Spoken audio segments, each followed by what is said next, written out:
Hello and welcome to the Politics Social on Politics Social. Well, it's a bit antisocial at the moment because no one's turned up. So I was just waiting here for people to turn up, but I did only give them the link a couple of minutes ago, so possibly my own fault. So while we wait for the other attendees to attend, if they're going to, might just be me, all night, who knows. I just want to say a big hello to Dark 4x4, Don K there as well. We've got Ivan Ambrose saying hi everyone. We've got MH Carer, David Walker, Reagan Elite, so don't forget to like and comment and subscribe. We've also got Sarah in there, and Don I've said Don already. One Angry Pagan, Alf, and we've got Yoni, and we've also got Dark 4x4. I've already said that one. Anyway, if you would like to join the chat, effectively joining us on the show tonight, all you need to do, it's really simple, is you just need to subscribe to the channel. And the subscribe button would appear. There you go. Subscribe. Just press subscribe. And then you got to wait sort of, I don't know, a little bit of time. I seem to be being followed by a swarm of green mosquitoes on this corner. I normally have a light behind me, but I need the lead for the light to go into my camera, because it's the same lead that goes into my camera that goes into my light. And I'm actually... I'm digitizing some old tapes, some very old mini DV tapes from a long time ago. I've got literally about 700 of them, and they take an hour each to encode. So I've been doing that pretty much solid for the last couple of weeks. Anyway, right, big hello to David in the chat. We've also got Veg Pie. Hey, hi, Veg Pie. Veg Pie was one of my, probably the Labour conference buddy. Since a lot of the people that I thought were going to get in didn't get in. Well, no, Femi didn't get in.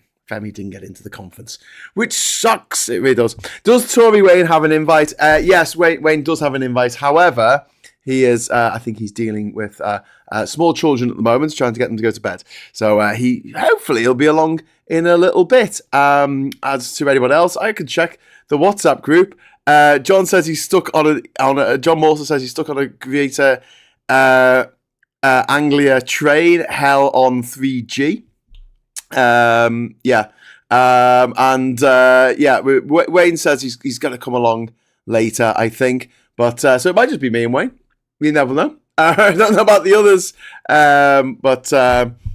I'll just put a message saying, anyone coming on? Question mark.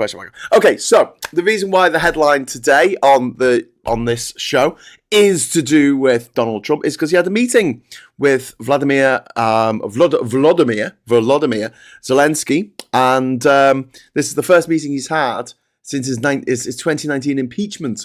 Remember that one? No, not the one you're thinking of. It's the one before that, which was for basically ringing up the then president of Ukraine, Volodymyr Zelenskyy, and saying, I will give you the stuff that we promised to give you militarily to aid you in your fight against the Russian aggression in the Donbass region and in Crimea. But first, I want you to dig up some dirt on the Biden crime family. That's what he said.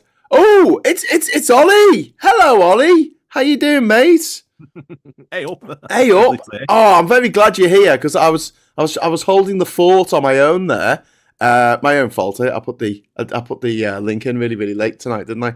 Sorry, that was me. We're just talking about Trump meeting Zelenskyy. You're the perfect person to talk about this. So tell us what's been going on. So this has actually become quite a bit of a scandal in America.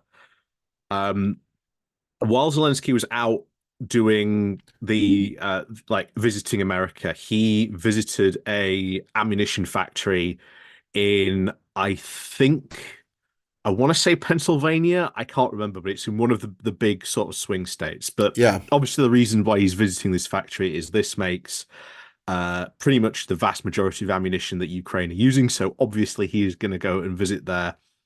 It sends a very strong statement of support for Ukraine, and of course what exactly it is America is supporting for Ukraine. So it's an amazing opportunity for him to rally support in America.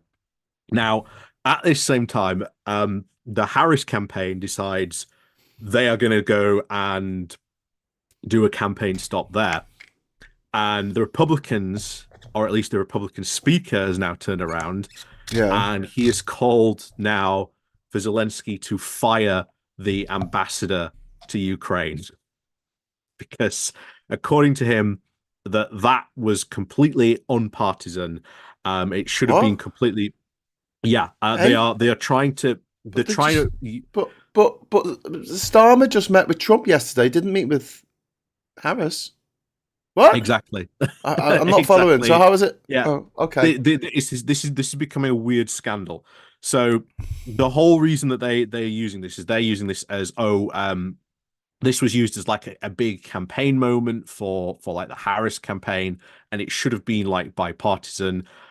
Bear in mind, the Speaker of the House has twice turned down meeting with Zelenskyy Yeah. on this, so he's got no excuse. But they are trying to sort of use this to try and we've very very much seen the fact that if Donald Trump does get in, he is going to like abandon Ukraine. Like, I don't know if you Yes. saw the speech that happened this week. Yes. He Yeah, just said that it takes two to tango. I'm going to yeah, talk to both sides, and it's like we don't want anything from Russia. We don't need anything from Russia. There's nothing to give to Russia out of this except get the hell out of Ukraine. That's it. That's yeah. what Russia needs to do. Get out of Ukraine. Stop killing, raping, murdering the people of Ukraine. Just stop it. Just stop that thing that you're doing. Yeah. We I got think it's also worth reminding people what it is Russia actually wants, because they keep on saying what they want. It is pretty much taking 25% of Ukraine's territory. It yes, is the removal of 80% of their coastline. yes, You are talking at least a lot of vast industrial areas. Ukraine goes from, I think, the fifth largest wheat producer in the world. I think it drops down to like seventh place. yeah, Like that's a lot of that's a lot of wheat to be using in terms of its production. This then makes Russia the largest wheat producer by far. There were a lot of people talking about this, that this might be something that Putin uses in the future to try and sort of apply pressure to different countries. There's it is basically the making Ukraine subservient to Russia, basically hampering its military. Ukraine went into this war with about, I think, 150,000, maybe 165,000 troops under arms. yeah, Russia wants to permanently cap the Ukrainian military at 65,000. For a country the size of Ukraine, that cannot defend the border at all yeah, against Russia. It just yeah, cannot. And you see why they want to be able to sort of weaken Ukraine, so that if they want to come back at any point in the future, they can do, and just take more land and just take more stuff. And this is what the Ukrainians have been, saying since day one. yeah, We want to make sure this is the last time that Russia can do this. We want future security guarantees. And the only way we can really do that is either A, we get them into NATO, but that ain't happening, at least anytime soon, or it will involve a separate security guarantee, be it with America or other countries, to say if Russia should attack again, we will come to their aid. So it will take yeah. a formation of something else. I don't know, but that's what ultimately what the Ukrainians always say. That's what they're asking for. It's not the largest ask in the world to be say, hey, we want to be, we want to make sure we're safe, We just want because to be secure in our yeah, own borders, which were set down years ago. And the fact that Ukraine gave up its nuclear yep, weapons, it had the third biggest nuclear arsenal in the world, and it yep, voluntarily gave them up in response, because they were getting assurances in return that both Russia and the USA would not invade and try yep. and conquer And their land. it's well worth reminding them. We were saying to them at the time, if you do not give up your nuclear arsenal, you will become an international pariah. And they Yes. gave it up in Yeah. exchange for security guarantees. Yeah. That is something, a commitment that we should be really focusing on, because Yeah. ultimately, at the end of the day, if this does not go their way, or or should we say goes Putin's way, this then sends the unfortunate message that actually, if you're a smaller country, having nuclear weapons might be not be the best, might be the best, might not be Yeah. necessarily the worst idea to actually have. Yeah. So because Russia won't protect you and the US won't protect you, even when they swore under international oath that they will. And this is the really thing. One of the things that pisses me off about the apologists for Putin, who said, "Oh no, they had a deal about NATO enlargement." This includes people like Nigel Farage. He said stuff like this. "Oh, but NATO said they wouldn't expand, and then they expanded. They made a promise." No, mate. There was never any treaty signed to say that they wouldn't expand. There was no deal to say they wouldn't expand. There was, one incident never done where someone said it, but it was never like, let's sit down and flesh out how this would work, because no one's that stupid. All those Eastern European countries joined because they were scared of Russia. They were scared of revanchist Russia coming back for them. Absolutely. Why they joined NATO. We got a super chat from Yoni. Thank you very much, Yoni. It's too bad Zelenskyy didn't get to say to Trump, "I can help you. I want you to do us a favor, though." Yeah, that would have been good. But yes, that was Trump's perfect phone call, wasn't it? The first of two perfect phone calls. The other one was when he asked the governor of Georgia for 11,870 votes. Yeah, come on. That's all I need. That's all I need. Yeah, it's I just need enough votes to win. Call. Yeah, it's such a weird phone call because you can get the full thing on YouTube, but it's like a 2 or 3 hour phone call. But there are shorter videos like that get the best parts of it. Yeah. It's still unbelievable to hear. I talked a little bit in Morning Brew this morning about the meeting between Starmer and Trump, and I understand it. It's international diplomacy. We can't just turn around and say we don't like the leader of this country. We're not going to talk to them at all, even if it's like. Even if it's a country that we're a hostile nation to us, I would rather we had relations instead of just shutting each other out and then just allowing that to foment over into trade sanctions and then possible military hostilities, whatever. I much prefer Georgia to war, but when I was at the conference, a lot of people said to me, "Why don't you go into politics, Graham? Well, you're a good talker, you know your way around." And I said, "Yeah, but I couldn't do that. Do you know what I mean? Sit down with an adjudicated rapist to be nice. I have difficulty being nice to people I don't like, in just my sphere, of influence in my friends and family and stuff. I have difficulty being in a room with someone I know voted for Brexit. Oh, never mind sitting down with someone who you know has assaulted dozens and dozens of women. You know, don't forget, Donald Trump is the Mohammed Al-Fayed of America. Yeah. He's abused women for decades, and he's used his wealth and power to cover it up. Yeah, we've talked about this on Geoscope plenty of times about Iran, how we could essentially bring Iran back into sort of almost bring it into like normal relations almost with the rest of the world. It'd be almost very, very easy to do. Yeah. Iran is slowly becoming more and more sort of westernized, slowly becoming more and more like Turkey in some of the aspects where sort of the cities are becoming very, very sort of westernized, very, very metropolitan. Well, they were, before the Islamic Revolution at the end of the 70s, women would wear bikinis and would have their hair out and stuff. Hair out, didn't have to cover their hair. And when I was there, as soon as the door was closed and the secret police went anywhere around, the women would take their headdress off. They didn't want to have to wear it. They wanted to have a choice. And the people of Iran are some of the most well-educated, well-mannered, worldly people you could ever hope to meet. And it's such a shame that their government's so shit, but slowly and surely that they could be crawling back to sort of normality with other countries, normalizing relations. They're being held back by the government, sure, but I mean, the will is there with the people. But when they speak out, or when they don't speak out, famously they had that silent protest about 10 years ago where they went out with their faces covered. But the march of the people is against the government. The government just keep them down with a big stick. But there was a movement recently where you've had young Iranians on TikTok knocking off mullahs, the big, I don't know what they call it now, the big hat that they wear, that's been a bit of a trend in Iran, very, very much so, which again, the mullahs of the power sort of Yeah. in Iran. So, young kids and young people doing that is quite significant when you've got that sort of trend going on. Yeah, yeah.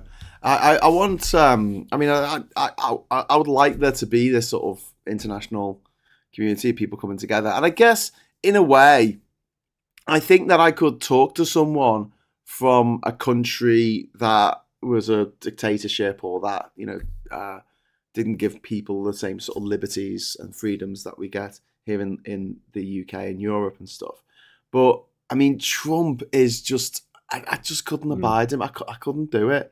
I really couldn't do it. I'd really, really struggle. Knowing what he's done, knowing what he's got away with, it's like You sitting look down at with David Hitler. Lammy's comments. Yeah, David He Lammy made called him an yeah. apologist for neo-Nazi. He called him a neo-Nazi, actually.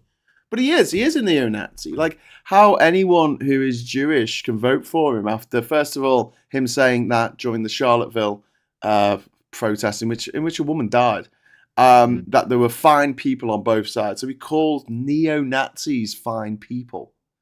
And more recently, last week, he was speaking in front of a group of Jewish people and told them that if he loses, it's all going to be their fault. Mm. Just what? Yeah. I mean, okay. And then any sort of, I think Biden carried the black vote in, was it Georgia, by 80%? It might be nationwide by 80%. And Kamala's not up to there yet in the polling, and I really hope that she gets there and beyond, because the idea that people who are going to any ethnic minority, anyone who has an immigrant background, whether they're an immigrant themselves or their parents are immigrants, anyone who's gay, anyone who's trans, anyone who's a woman, like if you vote for this guy, he's not going to make your life better. He's going to make it demonstrably worse, as he already has done. One of the Just Brad W there. Sorry, I'll let you talk in a moment. Oh, yeah. Brad W, thank you for the super chat, mate. That's really kind of you. And when Iran is free, they can dance on the street to Iranian men. Hallelujah. Iranian men. Amen. By the Weather Girls. I thought it was funny. I'm not going to sing. I'm not going to sing, Ollie. I'm not going to sing. I can't sing for shit. I can't sing for shit. I'm actually on my other monitor. I've got my tapes that I'm putting on my computer, and one of them that I'm looking at now is I'm on a cargo ship, and when we crossed the equator, we did a big ceremony for crossing the equator to placate Neptune, and I was put in like an oil drum that was half filled with salt water, and then I was painted. One side of it was painted red, and the other side was painted green, and then my head was shaved. I was made to drink Neptune's cocktail, so they got the oldest man on the ship, the bosun, to dress up as King Neptune. So he had like an unused mop head on his head and a sheet as a toga and a rope around his waist. And he came out with a trident, which was a broomstick with tinfoil on to make a trident. And he gave me this drink, which is the most disgusting thing I've ever drank. It was disgusting. It was like they'd just gone through all the spirits and just put them all together to make this cocktail and then put some salt water in it and then some Tabasco. I don't know. It was horrible. Anyway, after that, we did karaoke. And I was just watching out the corner of my eye, me doing karaoke and thinking, thank God that I had the sound on for this. But I did my way. And afterwards, one of the Filipino crewmen said, you shouldn't have done that. And I went, why not? He goes, because you'll die. And I went, what? And he goes, if you sing my way, you die. It's a curse. And I'm like, that's not something. He goes, it really is. Look it up. And I did check out the My Way killings of about 10 years ago in the Philippines. There was a spate of them where someone would sing My Way by Frank Sinatra and then soon after would die. Oh. But luckily, I'm still alive. Or am I? Yes, I'm still alive. Puninator said, Puninator's just dropped a super chat, mate, with a question. Oh, is it? Oh, with a question. Can I guess what the question is? You can probably guess what the question is. Hold on. He's going to get it. He's going to get it. Ah, look at that. Double hat, man. Double bowler Fez man. Oh, yeah, put it the right way around. Oh, beautiful. That's always going to remind me of Mr. Ben. And I don't mean Tony. Wayne's saying, be there in a bit, trying to get the demons to sleep. So we will be joined by Wayne momentarily, I'm sure. Yeah, Stephen says, correct, Graham, the Russian invasion / occupations of Ukraine constitute acts of aggression under the UN Charter. Yeah, they absolutely do. Like, there's no excuse for what Russia has done at all. Essentially, they were renting a port in a foreign country, and that country said, listen, we don't really want to rent this port to you anymore. And so what did they do? They invaded. And imagine America did that to Cuba now. So Cuba decides, hey, we don't want you to have Guantanamo Bay on Cuba. That we just don't want you to do that. And America says, right, that's it. We're invading and taking the whole of Cuba, because why not? Or just half of Cuba.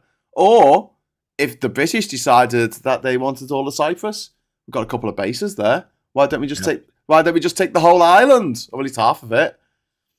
Hey, do a turkey.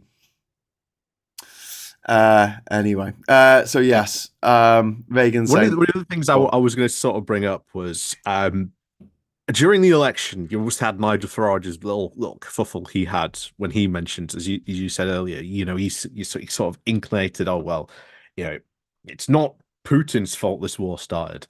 Yeah. And we saw him really take a hit in the polls. Like, he really took a hit in the polls when that had said that, and he started being questioned about it. I'm really shocked Trump doesn't seem to have taken a similar hit. And I worry that's more for the fact that I think you've got a lot of Republicans that are more shifting towards isolationism. Like isolating America from the world stage. They've equated isolationism with peace. They think Trump is a guy who doesn't want war.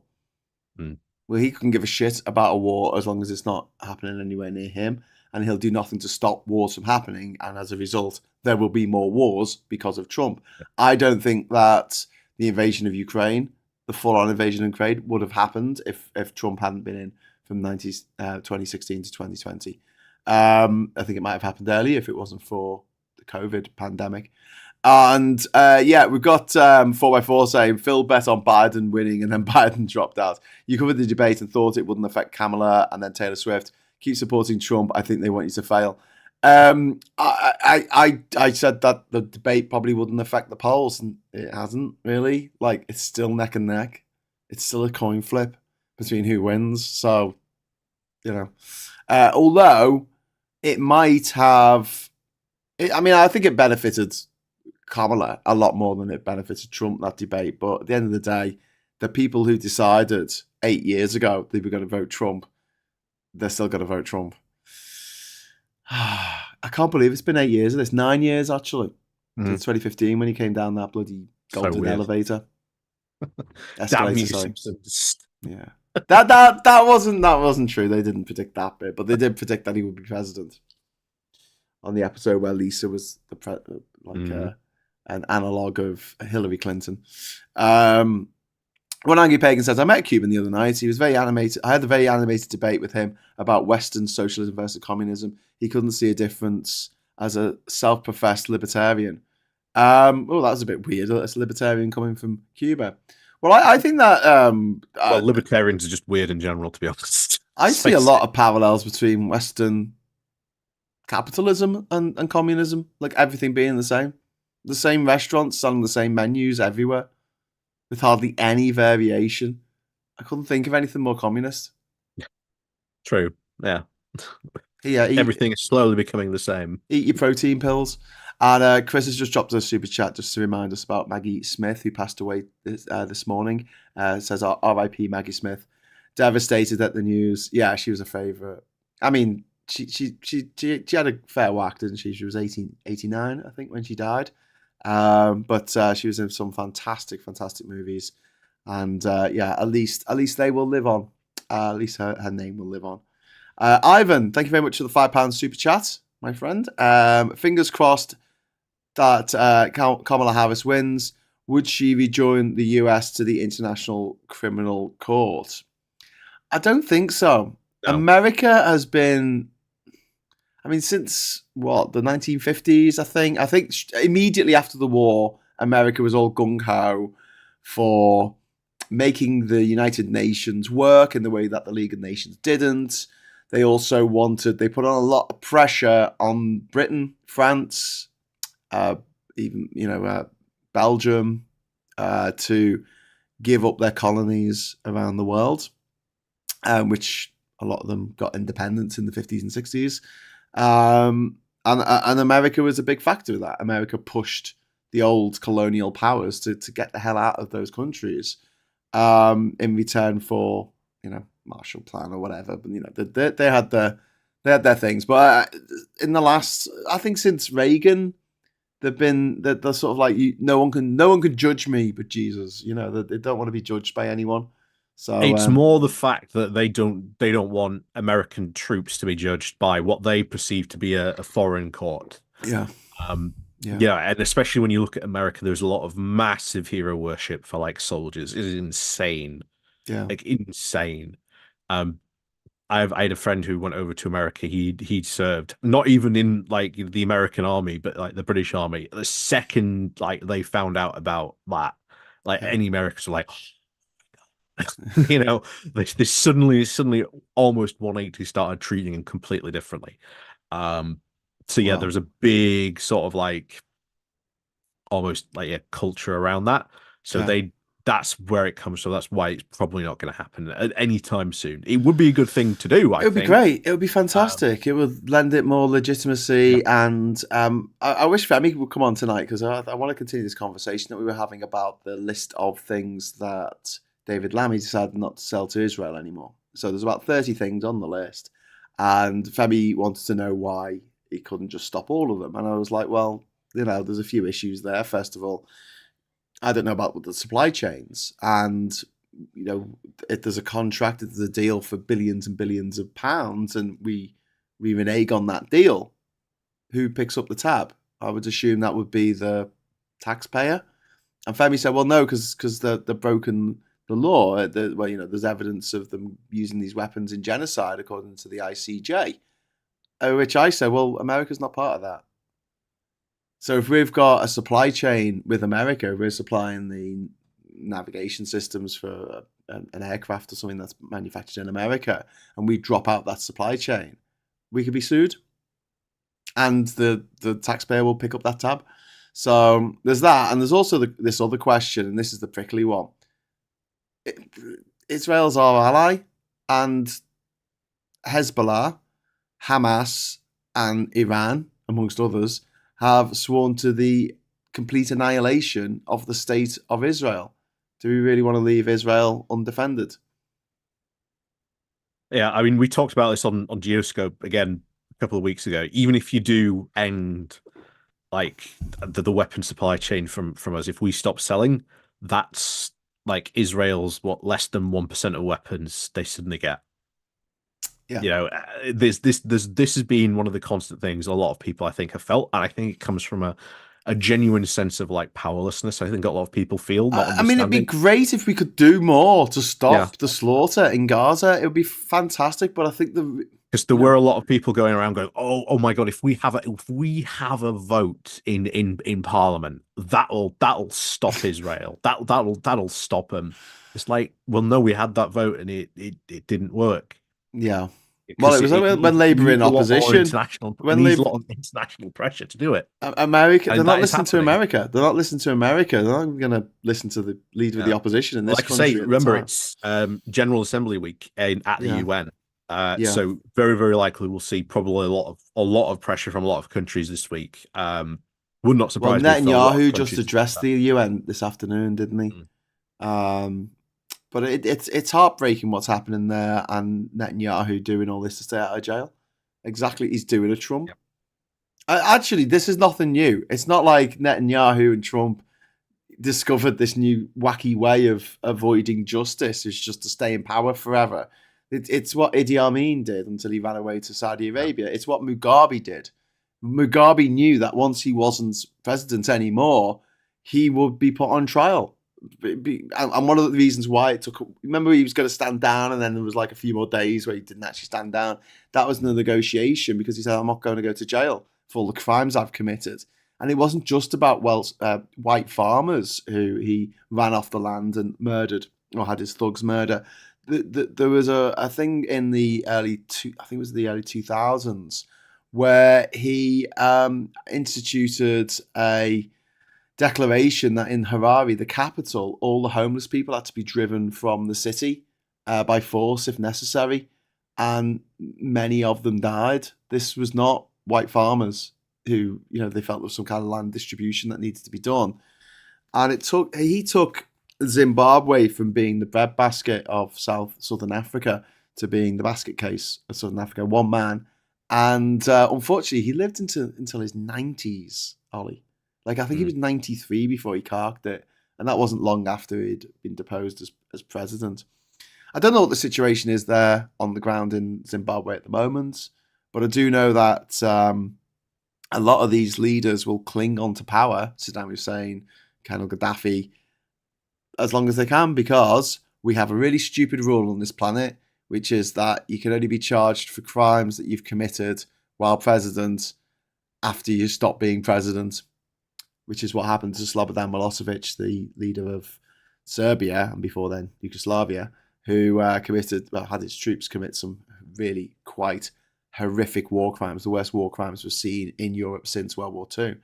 And he got away with it until he was deposed, and then he was dragged in front of the War Crimes Tribunal at The Hague, wasn't he? Where he had a heart attack and died before seeing justice. But at least he got put on trial for a bit, which was good. But and you got like people like Pinochet, who should have gone to trial for his crimes, but they got away with it. Didn't he get arrested in the UK? And was it Thatcher?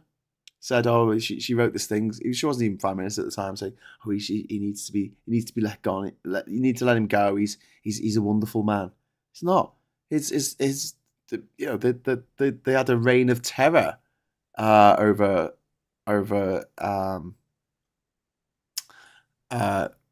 Chile for years. And Darren is just talking of reigns of terror. Hello, Darren. How you doing? I do my best. Hello, how are you? I'm all right. Have you not put the heating on yet? Certainly not. I've even got a hot water bottle on my foot. Ooh, yeah. Oh dear. Well, I'm freezing. Yeah. I've got my big coat. I've got my big coat somewhere. I was wearing my big coat. I thought, I better take it off because it looked a bit. Yeah. Well. Thing is, since my spinal operation, I've poor circulation, since my damage to my nerves, and so when it starts to get cold, I have a numb right foot anyway at the best of time, and when it gets cold, it gets right in the bones. Put the heating on, and I can feel it. Put the heating on. Don't wait till October. Put the heating on. People are saying, Darren's a proper northerner. He won't put heating. Exactly. Power to the people saying, wasn't Pinochet involved with Thatcher a lot? Yes, he was. Oh, it's Wayne. Hello, Wayne. Oi. Did you get the kids off to bed? No, I just did the Mother's Day thing. Oh no, you got all squelchy. What's happened to your internet? Your voice has got all squelchy. I thought you had super fast, super good internet. No, you're all squelchy. There's something going on there, mate. I'm not getting you clearly. It's all squelchified. You're being squanched. Yeah. Dom K says, if the USA can't stop Israel, one thing UK could do is say, all right, then we're going back to the 1923 Palestine mandate, and the king says stop in it, please. Well, yeah, exactly. George says, so the taxpayer pays up a legal liability bill without ever knowing anything about it. Yep. We have a deal with arms manufacturers in this country that if the weapons, if someone buys like 10 tanks and they only pay for 5 of them, we pick up the bill. Danny Bell? Taxpayer. Sorry? Yeah, that is. It was wrong mic. That's just to pick up what Graham said there. That's why we ran a lot of money for tanks. Yeah.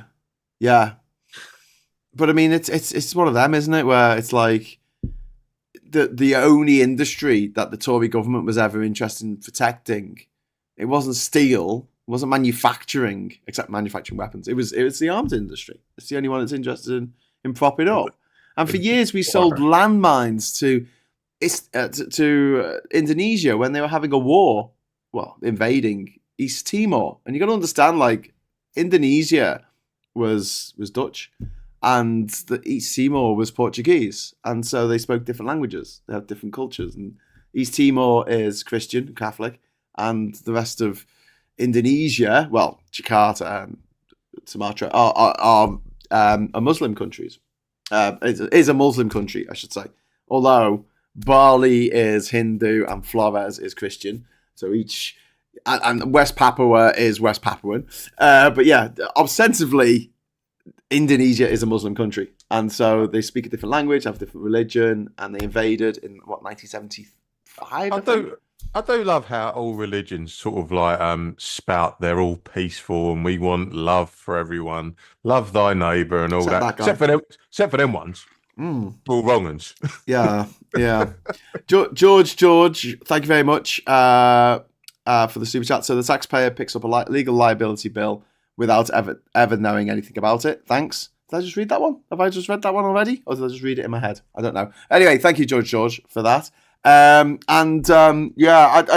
religion thing is infuriating. If you're not religious, and you look at it, and you sit down with some, a group of Palestinians and a group of Israelis, and you say, so, how quick do you have to bury your dead? And they're like, 24 hours. Both of them say it at the same time. And it's like, oh, okay. Who here can eat bacon? And no one puts the hand up. And it's like, okay. And who here worships the one God? And Abraham was the prophet of that God. And everyone puts the hand up. And you're like, okay. Adam and Eve. Everyone's good about Adam and Eve. Yeah, okay. What are you fighting over again? Seriously. It's sweet. And then within Judaism and within Christianity and within Islam, there are factions fighting against each other going, no, the real person who carried the flame of Islam wasn't Muhammad's 12th wife's dad, it was his uncle. There's the whole ladder situation in Jerusalem, isn't there? Yeah, this ladder can't be moved. That's been there for years. It's like a church, and it's part Catholic, part Armenian, part Ethiopian. Everyone's got a claim over it, and if anyone touches that ladder, then that's it. The cataclysm. They've all got to agree to sort of moving this ladder, and no one agrees to moving the ladder. But do you know, it's just bonkers, isn't it? It's funny. The most discriminated class in America are atheists. If you look at all polls, atheists are the most mistrusted. Yeah, I've heard this. Yeah, that's why atheists can't run for president, because they'd lose. Yeah. I think that's kind of changing a bit now, but still, but also all the polls of who knows the most about religion, it's atheists, which is bonkers. If I ever do stand up, it's going to be part of the stand up routine. That I meet so many people who call themselves Christian, and you go, "Have you read the Bible?" They go, "No," and you're like, "What? How can you imagine someone saying to you, I'm hugely into Harry Potter," and you're like, "Okay, have you read the books?" No. Have you seen the films? No. It's like them classic James O'Brien callers that start to sort of spout the book of Leviticus. Yeah. And it's like, do you know this geezer went to a Catholic school? The Bible was basically forced down his throat from day one. And he was taught by monks. And then he just pulls them apart because it's they're like cherry picking these little cherry picking. The bit about man not lying with another man is just around the corner from if a woman is raped, you need to put her to death. That's nice. Mm-hmm. If a man is being assaulted and the man's wife comes and grabs the assaulter by his testicles, you're to cut off her hand, showing no mercy. Mm-hmm. You're not allowed to wear clothes woven of two different types of material. You're not allowed to scatter two different types of seeds in the one field. You can't have prom cocktail. No, that's where I draw the line. No man with festering testicles. Fabrics. Yeah, but no man with festering testicles may enter the tabernacle. Whatever the fuck that means. Yeah, there's loads of these little mad rules in there. I think that's just gay code. Oh no, sorry. You know, I said that the woman should be put to death. I'm lying. That's not what it says. It says if the woman is unmarried, she has to marry her rapist. And you're not allowed to touch her if she's on her lady cycle. And I think a father has to pay 50 shekels. Oh yeah, lady cycles. So you've got to, every time you've had your period, so once a month, you've got to sacrifice 2 pigeons as a burnt offering to the Lord. Oh, seriously, look it up. It's in there. But 2 pigeons. Every woman in the whole nation. That's it. My period's up. It's all good. Put me box of Tampax away and burn a couple of pigeons. Because reasons. Hang on. Anyone else got any cool bits from the really old bits of the Bible that are just bonkers? Please jump on and let us know. We've got a couple of super chats there. We've got one angry pagan saying Putin and Bibi will feel Fenrir's vengeance in time. I hope they do. Brad W. War is never about religion. It's used as an excuse to con victims into supporting a warmonger's pursuit of land, resources, escaping jail, money, etc. Yeah, Brad, it's a good point, but also it's a big motivator to think that you've got the inventor of the universe on your side, whether it's a war or a football match. Chris C., thank you very much. My mum always said the root of all wars is either religion or politics. Yeah, pretty much. Geography as well. I think geography's got to be in there as well. Donkey K. Couldn't the King of England have a leg over any new bride? I don't know. That I don't know if that was a real law. It was in Braveheart, wasn't it? That he was allowed to prima nocta or whatever it's called. I thought Braveheart was a documentary. Yeah. Where's Wayne gone? Why have you disappeared, Wayne? We got a disappointed voice. No, someone just popped up and he's now sitting on my lap. So okay, right. That's why I've blurred background for this. Okay, well, I'm just going to have your name come up because I any non-video people we're not showing up, but I've put you back. It's okay. A tabernacle is a place of worship, says Duke Vengeance. Thank you. I was kind of joking about not knowing what it is, but it's a great word. I love the word tabernacle. It's almost as good as Azerbaijan. It's up there with gazebo. Oh, gazebo, that's a great word. Love that word. You really get your lips around that one. And Darth Mac says, "We'll stop that now, and pigeons are taking over." Yeah, that's a good point. Without fewer pigeons, if every woman had to burn 2 after she'd got off Jammy Dodger week. George says, because actually women don't exist. Yeah, I suppose. Dog4x4 says, according to my sensors, my PC case is always 25 degrees C. The more I demand, the faster the fans go, but it always 25 degrees C. Thanks, Dark, for sharing that with us. Wayne's back. Hi, Wayne.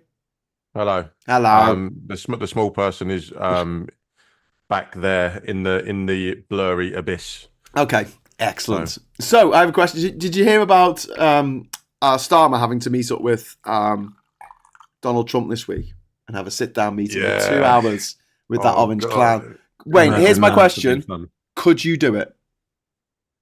I don't think I could. I mean, see, I tweeted James earlier saying that this geezer's been convicted of what, 33, 35 felony counts. Yeah, and he's an adjudicated rapist. Yeah, and like, if I did that, I couldn't do my humble little job of saving the planet in my diesel van because I'd fail my DBS check. Yet he gets the nuclear codes. Yeah. It makes no sense. It's painful that so few people care. You know what I mean? I think that's what gets me. It's like, how can you not care about this? They're like, no, I love him. He's the man. But the thing with Starmer, he's basically hogtied, isn't he? Because he's got to rub up with him, and he's got to sort of show solidarity in that. And you've got to do it sort of like through, like, you pinching your nose sort of thing, shaking his hand, going, yeah. In reality, I mean, look at the language, like the likes of like Lammy were using, even Trump's running mate. Yeah, called him America's America's Hitler. You know, and yet it means nothing as long as they can get their hands on the tiller. As soon as they get their hands on the tiller, they're like, I was just messing around, you know. Yeah, but I get what you're saying there, Wayne. But if you're a politician, that's what you've got to do. That's part of the job. I just couldn't do it though. I don't know. Yeah, but that's why. Could you do it, Darren? Could you sit in a room for 2 hours with Donald Trump. Listen, there's a guy called Charlie, and this bit of who let's just say when we go to city, wherever he sits, everybody crowds up because when somebody's just so annoying, just so annoying, never shuts up and never shuts up. It's not me, is it? No. My mate went. I think it's probably my last away game I ever went to as I live in Bradford, down to Plymouth. Do you live in Bradford? Yes. You never mentioned it. You're not going to tell me you like the footy now, are you, Darren? Yeah. No, but no way. But as I say, this has a bit of what I mean is he went to Plymouth, stayed overnight, had a good night, and blah blah blah. On the coach, maybe mate, we got on coach. There's a few spare seats. Wow, get in here. Looked at side of us, Charlie, and he never shut up for 8 hours. So if I can spend 8 hours with Charlie, I'm sure I can manage 2 hours with Trumple Thin-Skinned. Oh wow! I think I don't know what I'd do. I don't want to say. Not on a live stream anyway. George, thank you very much for the super chat. But I love women, especially my mum. I don't exit. Pollinator says, basically kicked out of being part of a family. Big part of being kicked out by a big part of my family due to me not believing the same thing. But the more I learned, the less I held those attitudes. Well, I mean, when it comes to religion and me, I mean, I was a choir boy. So that's why I've read the Bible, because there was nothing else to do during the boring sermons. You could read the hymn book or the Bible. It's not like you could sneak, and they're really small, so you can't hide a porno mag inside. I was going to say, big. I was going to say, can you got a nice little copy of Razzle and just have it no, because it would come out the top and bottom. It'd be really obvious. What you want to do is get a copy of Razzle. You could hide a Bible inside it. Probably that would probably work if you kept it. Anyway, or bring your own Bible and cut out small pictures and stick them in. But I used to be a lot more militant in my atheism. I'm a little bit more chilled out now. But I've got friends who are very religious and, live and let live and all that jazz. It's just, I really don't like it when people declare the rules that they have chosen to live by are rules that I have to live by. And I'm like, excuse me, I never said that. That was my thing. Okay. It's funny we got on this subject because my 9-year-old about 18 months, 2 years ago, said that she really wanted to start going to church. And I was like, it's okay, I'll take you. I don't mind, as long as I don't burst into flames when I walk through the door. But she then said to me just today, she's like, Dad, do you know what? The more I think about it, I don't believe in God. And I'm sitting there in my head, I'm like jumping up, I'm like knee sliding, punching the air.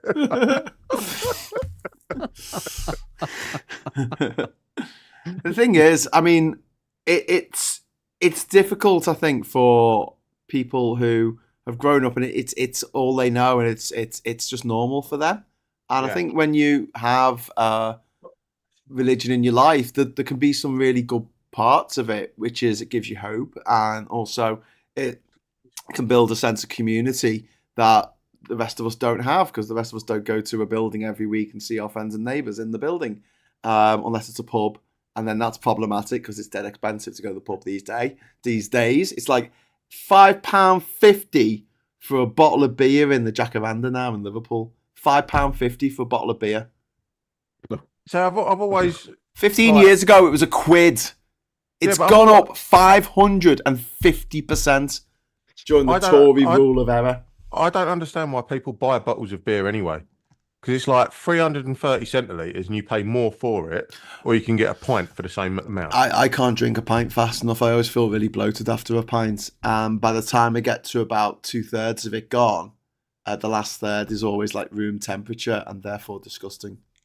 Yeah, it depends on the taste. I think if it's from a keg or if it's from a tap, then I always think it tastes like a different bottle. Yeah. Bottle always feels a bit more. Always has different taste to the beer. I don't mind it. I'll drink it out of a can. I don't care. I'm not proud. Cesar, thank you very much for the £10 super chat. You would all look great with the new Trump watch grifts, gold diamonds for only $100,000. I mean, we call them grifts, but it's money laundering, isn't it? Like Trump did with all of his towers. You know, all of his towers full of Russians.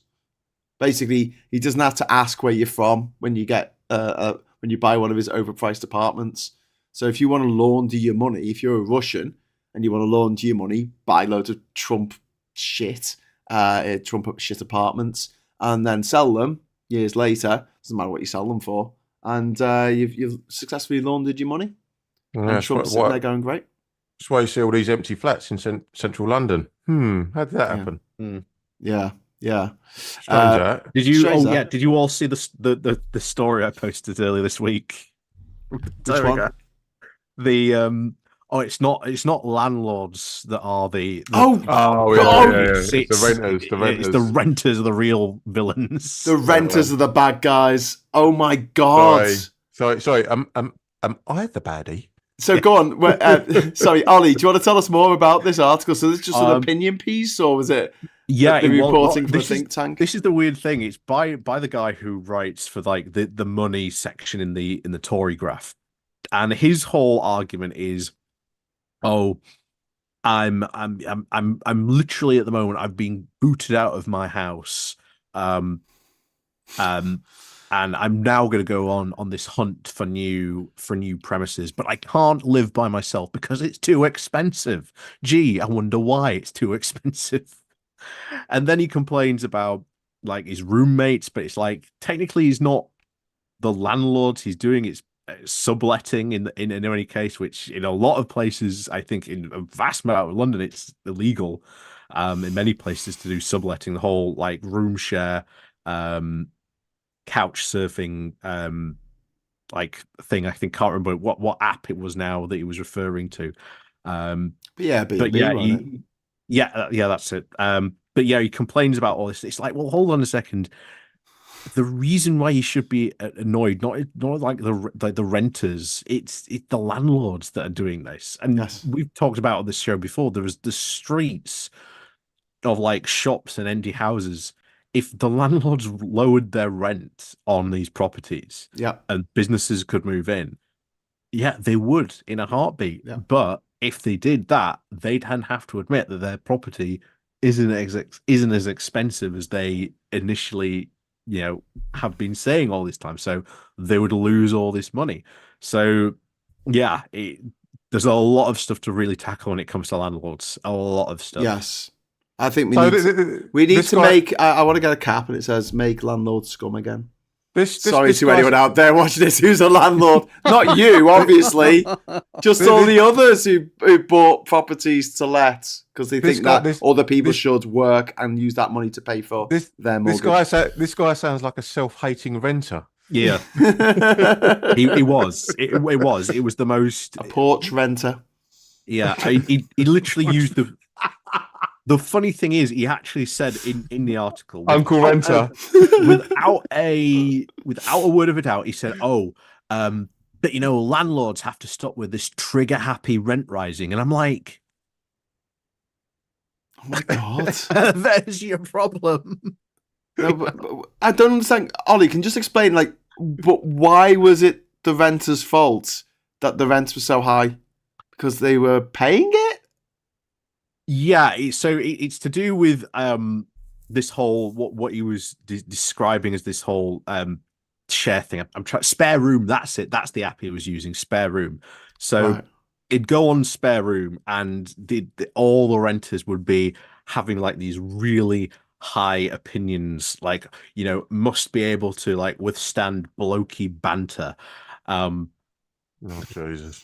So, yeah, you probably wouldn't want to live with those people. I'd think if someone was advertising. What was it that John Paul Sartre said? Hell is other people. You must have room to accommodate my back catalogue of Loaded magazine. And then he was extensive complaining CD collection of Gregorian chants. And then he was complaining about this one flatmate that he'd apparently had, who had sent him a bill for like 300 and odd quid for all the furniture that he had bought and hadn't taken with him, and just left in the flat. Right. And like that was because of the renter Oh God. Yeah. But this guy writes for the Telegraph, and he can't afford a flat by himself in London. I think he's getting a very bad wage. Being done very badly there by the Telegraph. To be honest, that says it all, really. The fact that in the 1970s you could have one wage coming in and you could afford to buy a house in London on one lower middle class wage, and now you've got people who should be earning six figures not being able to just live. Yeah. Because that's how mad it's gone. Because we've allowed landlords to just run riot. Landlords have just got away with absolute murder.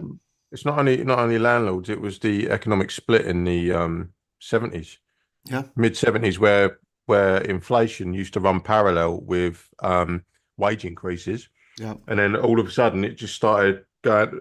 Inflation started going right up, and then wages flatlined. So that's what drew more women into the workplace. Also meant that unions were getting nobbled because obviously the late 70s, that's when the right to buy came in. So instead of the right to buy, and then we had in the mid 90s, buy to let mortgages became legal. Yeah. Like before then, unless you were going to live in the house, you couldn't have a mortgage. So if you had enough money, I mean, if you had like ancestral wealth or something, you could buy a house for cash. Most people couldn't do that. Yeah, but then but to your point, so you've got a 20-year gap there.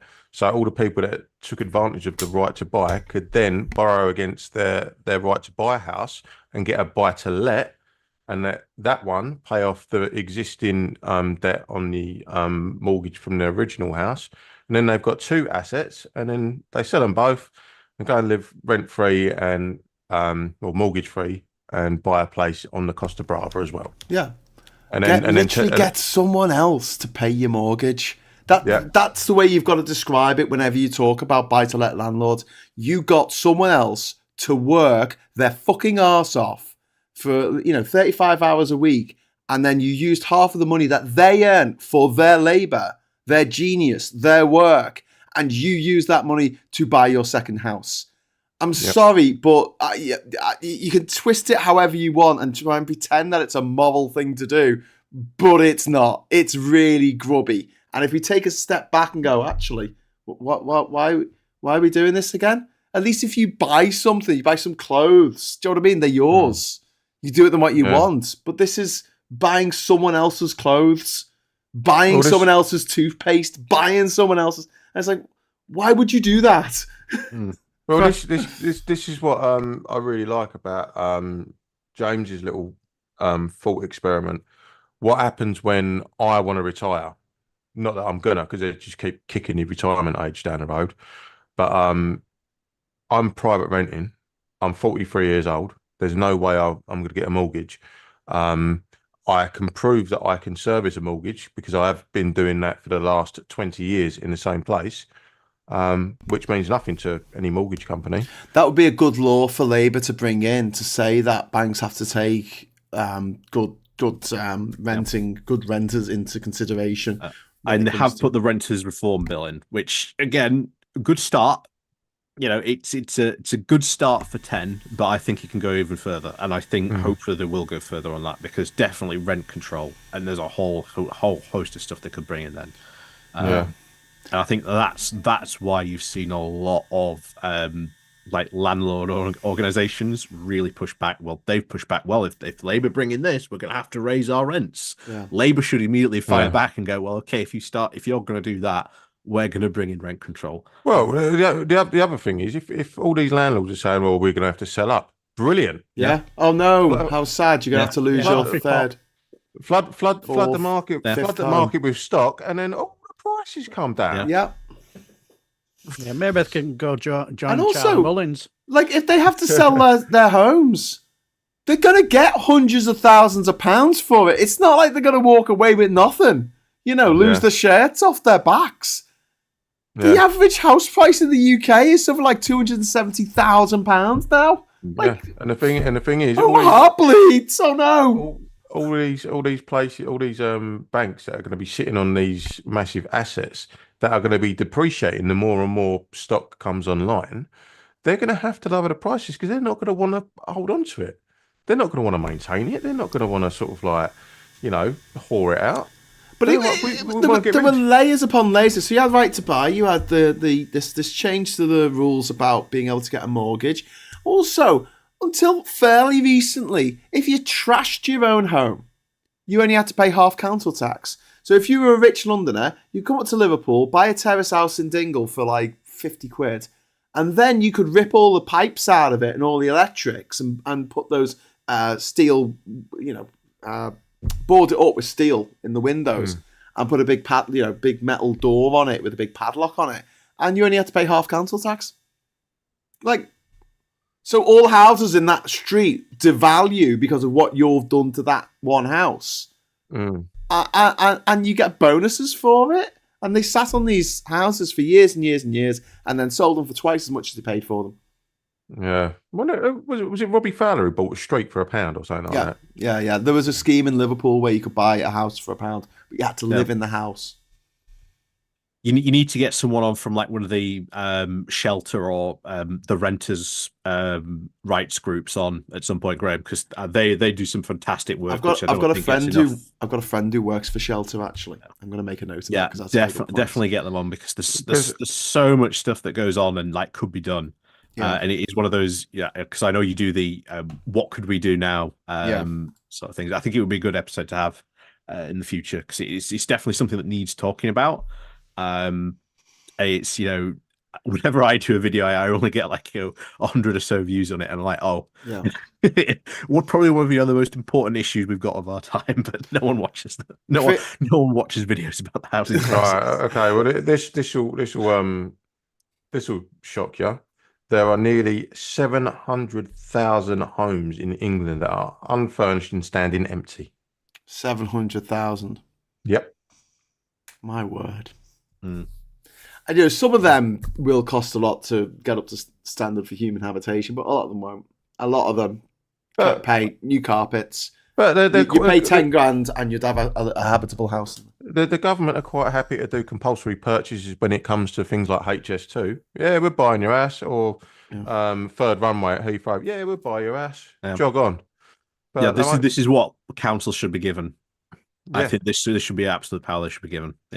Yeah, I agree. I think a lot of people in the chat are in agreement. I haven't spotted any people saying I'm a landlord. Shut the fuck up. But I'm sure someone's saying that. Maybe it hasn't come up on the main chat. Probably not going to chat though, are they? Yeah, I mean, after me going, we have to make them scum again. They're like, "Oh, piss off! I'm not watching this channel anymore." But no, I'm trying to say that like in the 1980s when I was growing up, it was a bit of a weird time because the aristocracy was laughed at. Like, it was just a source of amusement. It was like, oh my God, can you believe these toffs? And landlords were just seen as scumbags because they were just seen as slumlords who just lorded it over the little people. And how things have changed. Now we listen to anyone with a plummy voice for some reason. Yeah. People think that Jacob Rees-Mogg is intelligent. Well, you've only got to look at the Labour MP for Ilford South. And look what happened when he got found out. Oh, it was a letting agent. I didn't know anything about it. I didn't realise my houses were all mouldy and that. Really, bruv? Like, you're not going to look at your asset? You're not that bothered? I think he should have been. I think he should have been kicked out for that as an MP. Not just out the Labour Party. I think he should be kicked out of an MP. One of my very first ever jobs I had just after I'd left uni was for a company that taught people how to be landlords. So I have heard almost every single excuse landlords can give for so much stuff.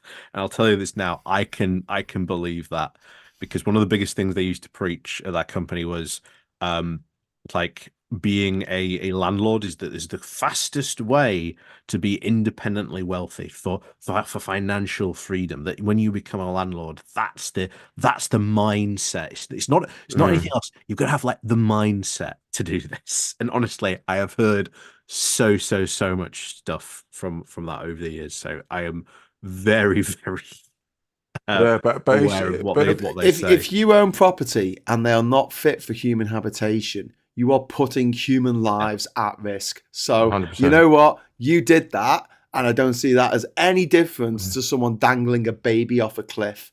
Because if you're a child growing up in a flat with black mold, it can kill you. And so, no, I don't think he should be in the Labour Party. I don't think he should be an MP anymore. I think he should put on trial.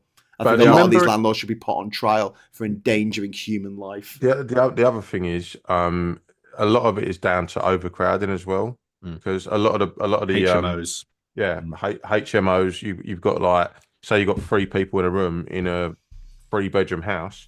That house is there's far too much moisture being produced in that house, and if it's not being evacuated properly, you're going to have a mold problem. I see it every day in my job, and this is again where local authorities are being underfunded, so they can't put people in the correct housing. There's a geezer in my street who's got 4 kids. He's missus, and he lives in the same size of house as mine. It's exactly the same as mine. Yeah, right. It's a 2-bedroom. He sleeps in the living room, and the kids sleep upstairs. And it's a concrete building. It's no good. And the council say he's adequately housed. It's like, oh mate. And then I'll go out and do an EPC on a void property, like a 4-bedroom semi, and it's just sitting there going begging. Yeah. And there's no joined up thinking when it comes to housing at all. But the thing is as well, housing is a necessity. You can't equate it to a hotel or a hostel or something, because you don't have to stay in a hotel. You don't have to go on holiday, but you do have to have somewhere to live. You need something to eat. Yeah. You need stuff. You need water that's safe to drink. This is a basic human necessity, and it breaks my heart to just see. I was in Liverpool this week. I was in Manchester. So many homeless people, like loads more than I've ever seen in my life in this country. And again, I will say this again. I grew up in the 80s, and not in a bubble. I grew up in the 80s in Liverpool, which was still devastated from the war and the Tories and being basically ignored for 40 years. Yeah. While its industry declined and half the population left. So I told you the other week when we turned onto Park Lane at Marble Arch. Yeah, and the central reservation is just tents all the way. Like you've got the Bugatti showroom this side. You've got Hyde Park that side, and you've got tents in the middle, right next to the Grosvenor Hotel and Park Lane Hotel and all that. It's like, what? This is a madness. Why would the Tories leave that, knowing that it makes all their shiny baubles look shit? I'll tell you why they do. It's because they want to say, look at that, Wayne. That's what happens if you don't toe the line. That's what happens if you get, if you get ideas above your station, you end up on the street.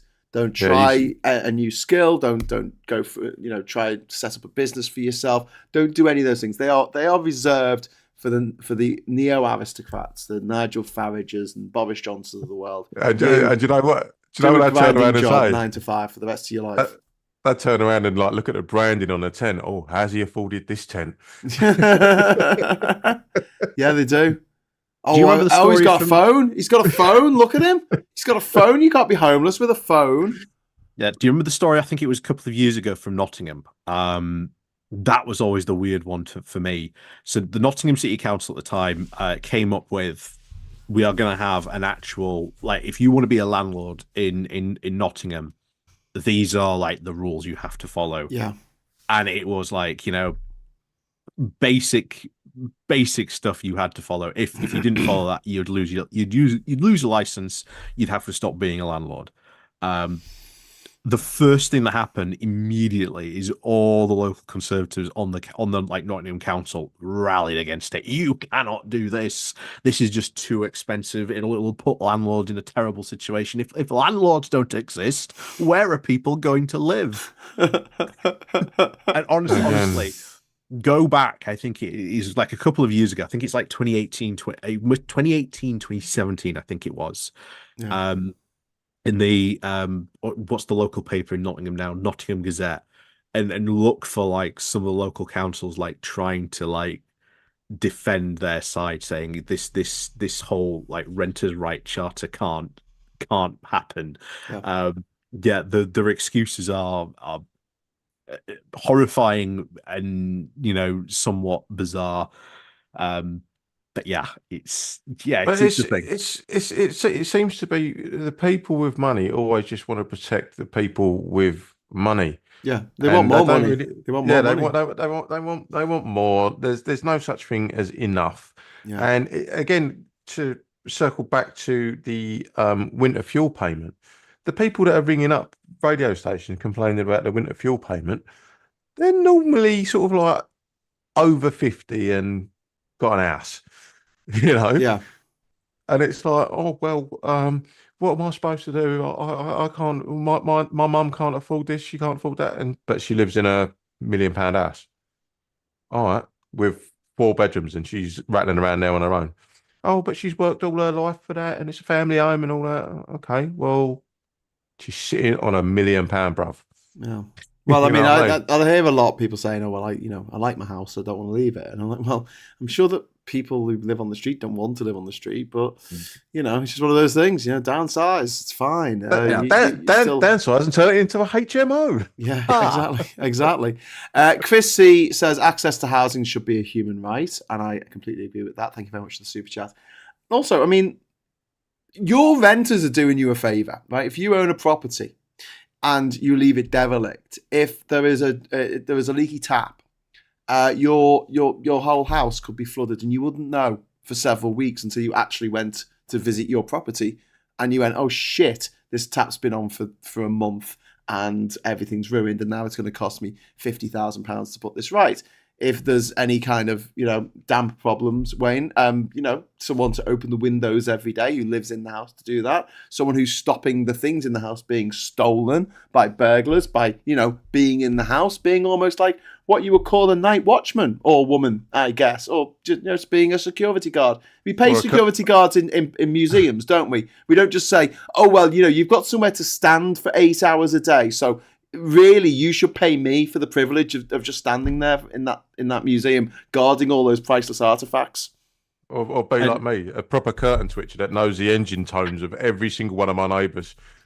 Okay. That's why we know every time Wayne looks to the side, it's like, oh, number 12's going out. Yeah. No.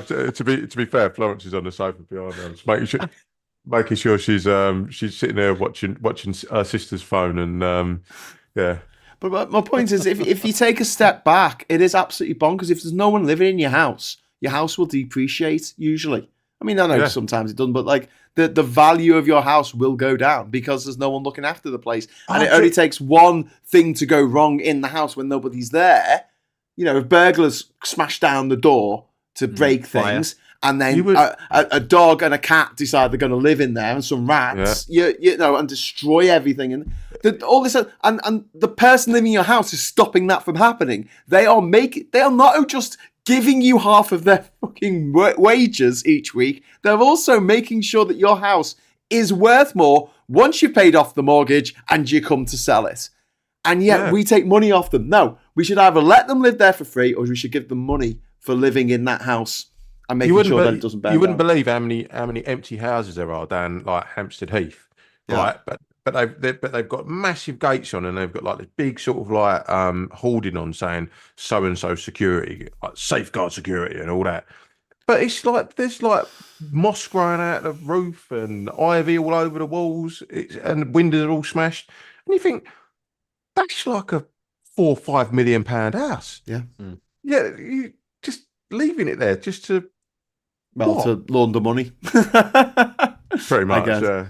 Yeah. Something like someone brought up in the chat. I think it was Sarah Davis who went past. Buying a van and turning it into a livable space, that's actually increased a lot because it's the cheaper option. Yeah. Not only that, but you've seen a lot of people increasing buying things like houseboats and narrowboats. Yeah. So those have now become massively raised in price. I was going to say they're not cheap now. They are not cheap now. The stock of them has gone. So there's very less of those now than there used to be because of this. Static caravan parks, also now increasing because people are going, oh well, actually, it's cheaper to live there than it is to. Well, there's a static caravan park by me on Canvey Island, and the local authority rent places off of them to put people like for the overspill, the people that they can't actually house. That's classed as temporary accommodation there. So what used to be a well-known holiday park for, you know, your East Londoners coming out and, you know, going down the seafront on Canvey Island, is now social housing. Yeah, that's how bad it's got. Alan Barker in the chat there says they need to bring in strong regulations that make being a landlord unprofitable. Yeah, because it's not a real job. It's not a proper job. You know, just owning stuff and taking money off other people who've worked for that money is not a proper job. Local councils should be given money to buy up all of these properties and rent them out at sensible rates. Yes, absolutely. Yeah. I think the rent reform bill is just a start. I think it's a start because you've got the Labour is very, very aware more and more people are renting. Well, if you want to win votes, you do something for renters. Hang on, Wayne. I've got a big super chat. Got a big super chat from Ivan. Thank you so much for the £20 super chat. Ivan's been very generous today. Thank you. There's a property channel on YouTube, and it's so one-sided. The man on the channel says he's a landlord with numerous houses. He also wants to buy his daughter's houses. I just want to buy one house. Yeah. And do you know what makes me laugh though? You watch these places like shows like Place in the Sun, and you buy like this villa in Spain for like 30 grand. Yeah. What the fuck is going on over here? Yeah. You could even buy a shed over here. Sorry, darling. Yeah, well, say my house. Bought mine for 32,000. Yeah, sorry. Bloody hell.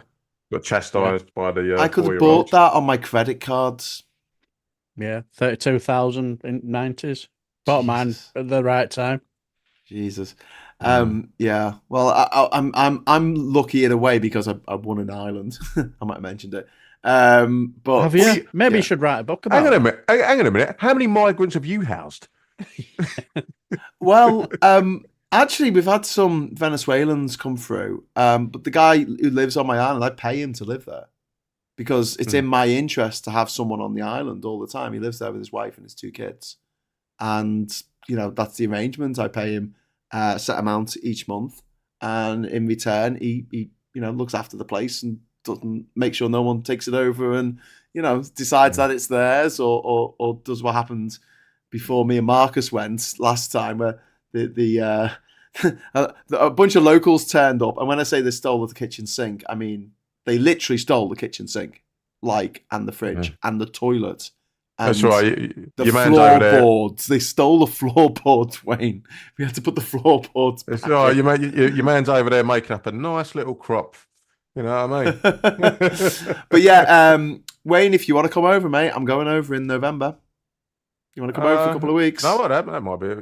Depends on the cost of the flight. £581 on KLM return at the moment. That's not bad. From London, I could probably spring for that. Yeah. You fancy it? Bit of sun and beer and hard work. I'm afraid we're going to try and bring over 100 tons of soil. But you could just sit on the boat dock and laugh at us. Bruv, I'm a team leader. I'll just crack the whip. You know what I mean? Okay. I worked for council for 30 years, and I spent my time trying to look as though we're working hard. That was the thing. When I worked at a bar, they always told me that never look like you're not doing anything. Do you know what I mean? You couldn't read a book. You couldn't just stand there. You had to pretend that you should. So if there was no one at the bar asking for a drink, and all the bottles were nicely arranged at the front of the fridge with the labels out. And there was literally nothing to do. You will pick up a cloth and you just wipe the bar. You didn't need cleaning. You just wipe it to pretend that you were doing something because you weren't allowed to just stand there with your hands behind your back whistling because that was like the worst thing. Yeah. Don't be hanging around. So yeah, great. I'll just turn up with me high vis, lanyard, and a clipboard and just point. Yeah. This isn't up to code.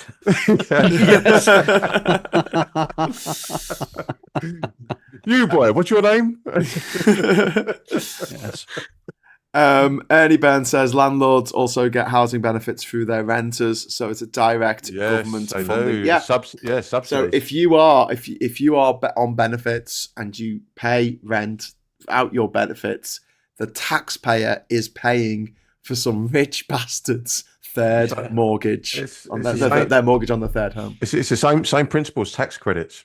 So if you're on a low income that qualifies you for tax credits, the government is subsidising a corporation's wages. If they want to pay you minimum wage and you qualify for universal credit, then you get a portion of tax credits or universal credit, which is subsidising a corporation. Subsidising Walmart, subsidising like Starbucks or McDonald's or Tesco. Like, why are we subsidising these companies? Pay your employees the going rate. That's it. Yeah. And then they post their profits. Oh, the profits were down to 5.7 billion this year. Yeah. Oh, my heart bleeds. God. Oh, no. It's just insane, isn't it? Anyway, should we get back to the main topic of this evening was about the fact that Zelenskyy has had to have a meeting with Trump. The first meeting in 5 years because basically Trump might win the election. And Zelenskyy is quite rightly shit scared that America under Trump are going to pull the plug on their support of Ukraine in their it's ongoing... not just Trump. It's the fact that, you know, Trump is probably now the oldest president ever. Like, he's slightly younger than Biden, but by the end time, if he doesn't win, by the time he finishes, he will be older than Biden. He'll be well the into his president. 80s. Yeah. And if you look at his health, his lifestyle, what he eats and everything, it's not really a good prognosis. So if he pops his clogs, then JD Vance takes over, and JD Vance is even worse on Ukraine when it comes to this. Yeah. JD Vance is a monster. I don't understand how someone like Trump who lives on burgers and Diet Coke can live as long as he has. You get these like, but then you've got these like supreme athletes that are like going over at 25 on a football pitch. I'll have 17 hamburgers, a bucket of thick milkshake, and a Diet Coke, please. And a brass. Fries with that. The Diet Coke will make it all better. Puddinator, thank you very much for the super chat, mate. It's very kind of you. I have an aunt who is a landlord, mortgage paid off on all properties, but used the fallout of the lettuce wars to squeeze head tenants dry. Horrible. Unbelievable. Wow. Mortgages paid off, and yet still I want more. It's not a proper job. It is not a proper job, because a proper job you work. You've got to look busy. How do you look busy when you're a landlord? You only visit your property once a month, if that. You know. Why not just sell them all up? Have a butt ton of money and just stick it in a nice investment account. You know what I mean? Then you can't lord it over. You can't landlord it over anyone, can you? Because then landlords will turn around and go, "Oh, but you don't understand. I'm not rich. I'm not cash rich. Poor. Yeah, I'm cash poor, but I'm asset rich." Yeah, I love that excuse. And see that's these people living in a mansion. They go, "I'm not actually rich." I remember watching this program, and it was on Channel 5 of all bloody channels years ago. That's how bored I was. I ended up on Channel 5. And it was all about this lady who's made this massive property portfolio. And it was all the usual thing. Oh, she was a single mum. She bought her first home, and then she borrowed against her first home to buy a second home, and she rented her first home out to a housing association. And then she followed that same model. So basically, she was buying properties and then giving them to housing associations to rent out at her guaranteed price, which covered her mortgage and gave her a profit. And she kept doing this until she got to about 400 properties. Nice. And it was just like, if it was that easy, surely she must have had some capital behind her in the first place. Yeah, because you can't just go, "Oh, I've scrimped and saved all my life to buy my first home, and then I borrowed against it." And like, shut up. Well, it's this thing about billionaires, you know, like the idea that if they were born in Mogadishu, they'll be a billionaire. No, they wouldn't. They'll be dead. Yeah, they'll be dead because they'll be annoying. If you really want to go disappear down the landlord rabbit hole, just put in on YouTube how to be a landlord, and you will find hundreds of videos of people saying the exact same thing of what you just said there today. Yeah. And well, you get them adverts, like when you don't pay for YouTube Premium, you get these people that say, there's these loopholes that the government are not telling you about, and this is how you can do it, just like me. Now click the link in the video below, and I'll show you my free seminar on how to do this with me. I'm like, all right. Yeah, the seminar costs, a couple of grand, 10 grand to do. Yeah. I was like, just send me your email and we'll send you all the stuff that you need. All right, mate. So why are you giving this away for free? Yeah. What's in it for you, bruv? But there's so many of them now. And that's why I had to pay for YouTube Premium, because I was getting so bored of these. I just have ad blocker. Ad blocker just like it solves it all. Oh, look at you with YouTube. No wonder you can't afford to buy a house, Wayne. You're giving bloody YouTube £7 a month. That's all right. I'm just going to go and have some avocados. Thank you very much. Avocado on toast. Yeah. Smash that smashed avocado. Yeah. Can we go back to Trump, please? I know you don't want to. Yeah, go on. Yep. No, but with the relationship with Zelensky and everything, is Trump still absolutely 100% in the thrall of Vladimir Putin? That's my question. Like, 100%. is that still going on? And if so, why aren't the American secret services doing anything about it? Like, don't they have the CIA and shit? Aren't they worried that they've got a Russian asset who's about to be in charge of the CIA? Well, did you not see what they did to help him when he nearly got his head blown off? What? Well, they just give him a big cuddle, didn't they? They didn't actually stop the geezer. They just give him a cuddle. They wrestled him to the ground, didn't they? And then he got back up. Yeah. I think if you look at a lot of what the... If I'd have been one of them Secret Service agents, I'd have given him a couple of little digs. It was a bullet. I think if you look at what a lot of the other high-level intelligence people said from when Trump was last in office, they all said that he was, an intelligence nightmare. Because there was that infamous point where he tweeted out that picture of Iran, of an Iranian nuclear site or something like that, and there was meant to be a top secret photo. And then of course you have all the stuff that we've recently found out about. He took all those files and had been showing them off. Yeah. Well, he was bragging, wasn't he? I think that's what it basically is with him. It's all about ego with the stuff like, hey, look what I have. I have this. Look at this top secret thing. And some guys sat there looking rather uncomfortable, looking at the window, say, hope there's no CIA sniper there with a bullseye on me because I'm reading this. But I don't understand how this just. Well, I do understand, but I just hate the way the left are always held to this higher standard. The left do anything wrong, put a foot wrong, and it's oh my God, it's on the front cover of all the newspapers. The classic example being Keir Starmer having a beer. That was on the front page of the Mail for 12 fucking days.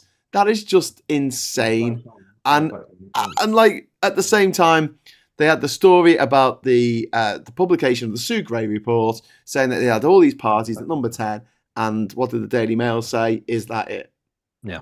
And it's the same thing. If a Democrat stole secret documents from the government, okay, see you in a bit, Wayne. If they stole secret government documents and tried to sell them or showed them off to ambassadors from other just look countries. at the whole Hillary Clinton thing. They had Butter emails, Benghazi. They had hearing after hearing after hearing. It showed nothing. Yeah. It showed absolutely nothing, but they just pursued it because they wanted to. Once she questioned for about a good 5-6 hours about this, and I'm sure I heard that she was questioned about this for a good fair few hours, and they found nothing. Yeah, found nothing, absolutely nothing about it, and they still go on about it. It's like the whole Hunter Biden stuff, Hunter Biden laptop stuff. That is incredibly dodgy. It doesn't stand up to any real scrutiny or anything like that. There's no corruption involved in it. Roughly, in there, yes, Hunter Biden worked for a Ukrainian energy company called Burisma.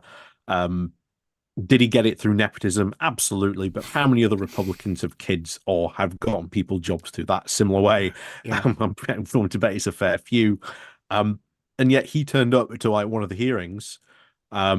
Basically saying, look, I'm sat right here. If you want to have a hearing, you want to question me, I'm right here. I'm sitting right in front of you. And yet you had people like Marjorie Taylor Greene and other Republicans going, Hunter Biden is an absolute coward. He will never. But the whole reason was he wanted to have an open hearing to say, this is what they're talking about. This is what they're questioning me on. And he wanted everyone to be able to see it, not behind a closed doors hearing, so then they can just completely twist what they said and not even publish his response to a question or something like that, or take what he said like out of context of like this small snippet of information. So yeah, he played that situation completely right in that scenario. But yeah, when it gets back to Trump, I just think he's so easily influenced. I just think he's so easily influenced by people. I think he has a the massage his ego. He's like, oh yeah, I love that guy. And also, he's got Alzheimer's or some kind of dementia because he forgets the fact that people have said horrible things about him.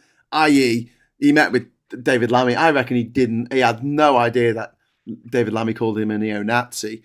And JD Vance, his running mate, because he can't use his last running mate because he tried to murder his last running mate. He had a group of people run into the Capitol building and try and murder him for not. Yeah, that was just bants, mate. It was just bants. Yeah.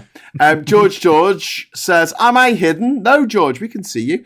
I hate Trump. I mean Trunt." That's what he did there. You put the word trout with Trump. Puninator, thank you very much for the £5. It's very kind. Trump hears 4 more years, and he thinks they want him to be president when in reality it's his doctor being generous. I like that. Anyway, but yeah, it is just like I say, it's infuriating that the left are held to such a higher standard. And it's not to say that I think the left should be allowed to get away with murder or anything. It's just that that if someone on the left did 1% of the shit that Trump has done, they would be, forced out of office, probably disgraced, probably in jail for the rest of their days, but the right just get away with it. And then how no one on the left has said anything about Carla Denyer being like the 6th highest receiver of gifts in Parliament, and yet silence from all these people who really cared about on the left about Keir Starmer receiving these gifts. But how has she got so much? She's only been in the job for a couple of months. Yeah, according to Sky News, she was ranked 6th in the receiver of gifts space to do a lot with donations she's received, particularly from one, of course, Owen Jones. What, he's donated money, or through his through what it was called his pack thing, whatever it was he created. I do find it funny because he interviewed me at the conference, and like last time I spoke to him, he was all like purity tests. I've voted Labour all my life, and you because he asked me if I've always voted Labour, and I said no. In 2017, I actually stood against my Labour MP and was kicked out of the party for doing so. I was honest about it, and he was like, "Oh, well, I get to slag off Starmer, you don't get to slag him off," and I'm like, "What?" But then in this interview, it was kind of like, "Well, he's left the party now." And he's holding the government to account, and I'm like, good, fine, hold the government to account. That's all they ever wanted you to do. I just found it a bit mad that you were holding the opposition, the only way of getting the Tories out of government, to account more than you were holding the actual government, which was the Tories at the time, to account. Much more column inches from Owen Jones slagging off Labour under Starmer than he ever had to go at the Tories, and it's just like.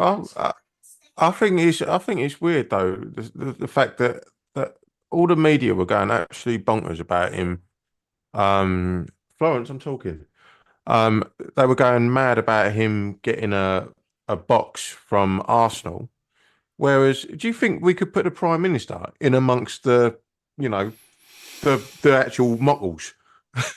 And not like being able. No, it would be a security threat. Like it would be a massive security threat. No, I think they should put him. I think they should put him at the Muggles in the away end, in a Man United t-shirt for a laugh. No, fucking Chelsea t-shirt. Put him in Chelsea t-shirt. Yeah, the away end. Tottenham. All right, Tottenham shirt. Leeds United shirt. Yeah. No one would wear one of them out of choice. No, definitely not. I mean, I guarantee you, if you looked at any other world leader, if they go to a sports event, I guarantee you, it's like gifted. It's gifted. Like so and so leaders coming. Oh well, he is. But the thing is, it doesn't really cost anything. This is the thing. It's like, okay, they're on the guest list for a gig, but the reality is, whenever there's a gig, there's always a guest list.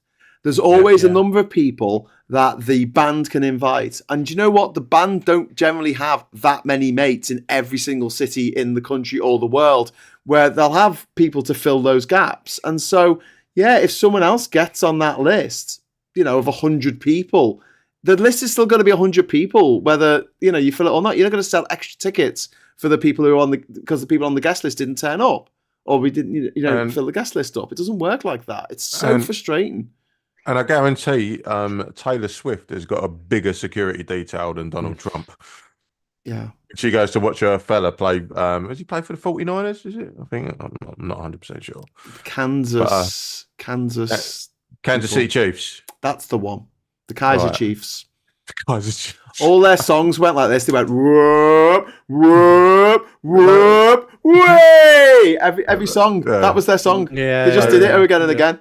It was great. I love the Kaiser Chiefs. That was just junk. Ginger guy from Leeds.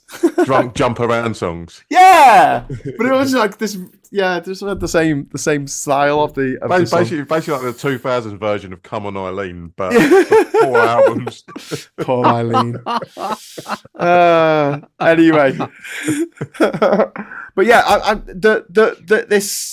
this has got to stop though, because I when I was talking about the right being held to a lower standard than the left, it's flipped around in the same way that we're getting accused of silencing people. We're being accused of censorship because of cancel culture.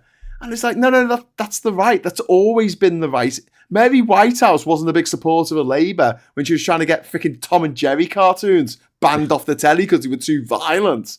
You know, the woman who had a fit because orange isn't the only fruit was made a TV show on Channel 4. She's like, oh my God, lesbians at 10 o'clock at night. What if a child was awake and saw lesbians kissing? Yes. And this idea that you watch a Tom and Jerry cartoon, you go, I'll put my little brother in the oven because I just saw a cartoon cat do that to a cartoon mouse. It's like, oh my God, Captain Pugwash sharing a bed with his first mate. How dare he? Well, do you know what I like about the irony of that? That Tom and Jerry was the inspiration for Itchy and Scratchy in The Simpsons, wasn't it? Yeah. Mm-hmm. Oh, yeah, absolutely. Deliciously violent. I mean, ridiculous. There's a whole episode about that, isn't there? There's the whole Marge goes on like a crusade against cartoon violence. There's a whole episode about that. Yeah. And then doesn't Michelangelo's David, it's on tour and it comes to Springfield and they're like, oh no, we can't let anyone see this because it's disgusting. And she's like, no, but this is art. And they're like, well, how come that isn't? And that's not okay, but this is okay. So I thought they made a very good point. Also, have you heard about Springfield in Ohio? Yes. They're eating the dwargs. I don't know what a dwarg is. I think it's one of those alien races from Star Wars or Star Trek or something. It's like, this is the ambassador from the Dwarg Federation.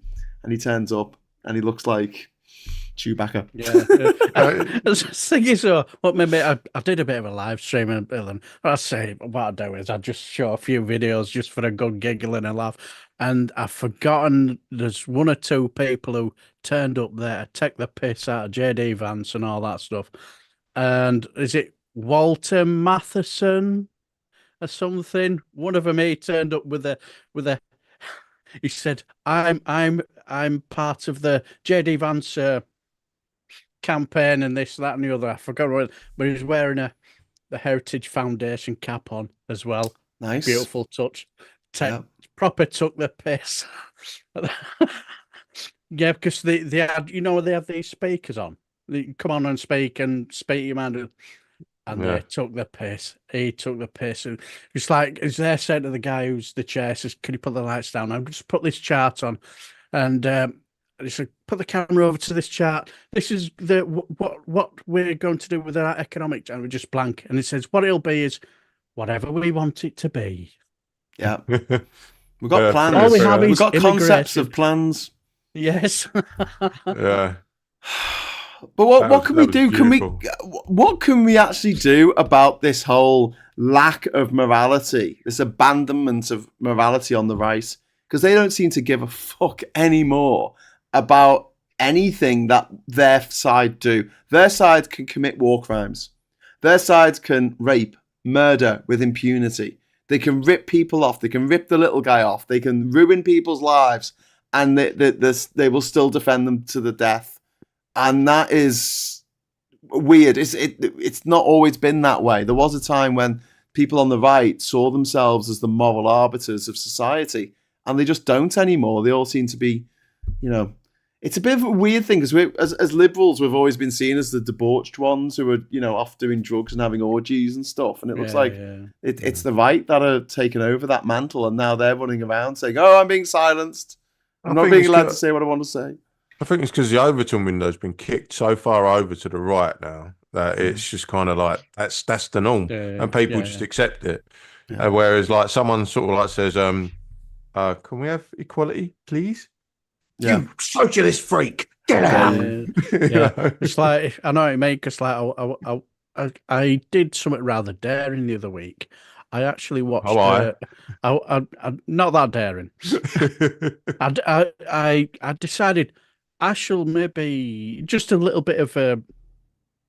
How can I put it? It was just a bit of homework. What somehow I was thinking of. I actually watched GBB's video. Yes. Did you wash yourself afterwards? Yeah, I got in a big shower. Yeah, with bleach as well. Did you inject the bleach though? Yes, absolutely. You need to inject it straight into your lungs, or it doesn't work. And I actually did it in my eyes first because there's vision, and I think it was that Michelle Dowerbury. Michelle Dewberry. Yeah, she's married to Simon Jordan. Yeah. Michelle Dowerbury, I called her because she was just an idiot. She's from Hull. That explains a lot. Yeah, that tells me everything I need to know. And sorry if there's anybody in the chat who's from Hull. That's all right. I'm not. Yeah, but keep your webbed feet. They had the wrong end of the M62. They had that clown of a reform chairman or whatever. Oh, Norwich. No, chairman. Oh, the other fella. Yeah, I know you mean. Trice. And they were talking. They just went on, and he basically said that Keir Starmer is a Marxist. God. Wow. And I've spoken to. I know people who are Marxists, and I'm thinking, if they heard him say that, they would rip him limb from limb. Wow. How dare you box me with that man, Sir Kid Starver and stuff like that? Oh, do you know what I love though? It's just when people get asked that simple question, what does it mean? What does being a Marxist mean? What, do you know who Karl Marx is? Have you read everything I don't like is woke? We've got some comments coming in. We've got a quick question. What was Thomas's original name in Tom and Jerry? I'm sure it was it was like an English butler's name, like Wainwright or something. It's like Wainwright and Jerry. If anyone knows, let us know in the chat. No Googling. And also James and Jerry. We're getting shouted at by Donkey saying, duty of candor, policy social. Yeah. So this is something that was reiterated this week. It was mentioned in the King's speech, but it's the Hillsborough Law, which is that there's going to be a law that you have a duty of candor as a public servant, that you have to tell the truth. Even if your boss tells you to lie, you do not lie. That is the rule. And if you do lie, you can be not just sacked from your job. Can you go to jail? Can you abstain from answering the question? No, you got a duty of candor. You've got to tell them what happened. Right. You can't just plead the fifth, which is not something that we really have in this country. No, we don't. Surely you can. We need this as part of a wider whistleblowers charter. Because I've spoken about this before, but in the US, if you whistleblow on a big company that's been polluting a stream and killing people downstream, when the class action lawsuit goes through, you get a portion of that class action lawsuit. So it can be incredibly profitable for you to whistleblow on the chemical company that you work for or the pharmaceutical company that you work for if they're doing things that are a bit dodgy. In the UK, there's none of that. Basically, if you whistleblow, you lose your job with that company and you never work in that industry again. So why would you blow the whistle? So we need to help people who want to expose crimes that are being committed And it's not just, chemical companies. You could talk about the Metropolitan Police or the post office. We need whistleblowers to come forward when these companies are doing this shit. Yoni says Googled what Thomas's first name was, original name was, so they can't answer it. And Scott says Karl Marx was buried about 500 yards from where Scott was born. Maybe Scott is the reincarnation of Karl Marx. Do you have a large meat? Do you look like Jack Black does these days? He's looking a bit Karl Marx these days, isn't he? With his big beard. Massive beard. Does he remember the time when Jeremy Corbyn took Diane Abbott there for a date? Yes, that is such a great story. Have you heard this, Ollie? No. Okay, so when Diane Abbott and Jeremy Corbyn were going out with each other, he was always going on about politics, and she was just getting a bit agitated with it and saying, "Oh, can't we just have some time to ourselves?" And he said, "Okay, I'll take you out on a date." So she said, "Oh, great." So she dolled herself up, makeup, dress, everything, perfume, went out, and he took her to Karl Marx's grave. I mean, it's objectively hilarious, I've got to say. Like, that was just like a practical joke, but he did it in all earnestness. I mean, the guy's not all there. I mean, wow. I don't know why his first two wives left him. She'll have been thinking of going at Ritz or wherever, or, Yeah. or whatever. Karl Marx grave. And Vendetta says, I had no idea Marx was buried in London. Yeah, and he lived in Manchester with Frederick Engels, not far from where Whitworth Park is now. Buried in Highgate Cemetery. Yes. Isn't there there's a bust of him on his grave, isn't there? Yeah. Yeah. You can put your hat on it. Yeah, you go under Archway, and it's up there on the left-hand side. Yeah. As you come up, go up Holloway Road, under Archway, it's on the left. Worth going to see. Like Eleanor Rigby's grave in Liverpool, in Walton in Liverpool. Just go and you can see it and you go, yeah, that's nice. Don't stand on other people's graves while you go to visit. It's very rude. Sort of thing that Donald Trump does when he goes to visit Arlington National Cemetery for a photo op. And then he gets his staff to beat up a woman who works there, who says, you can't stop standing on the graves. Stop it. And they're like, no, we're going to beat you up now. And he gets away with it. Imagine for a moment that Biden did that.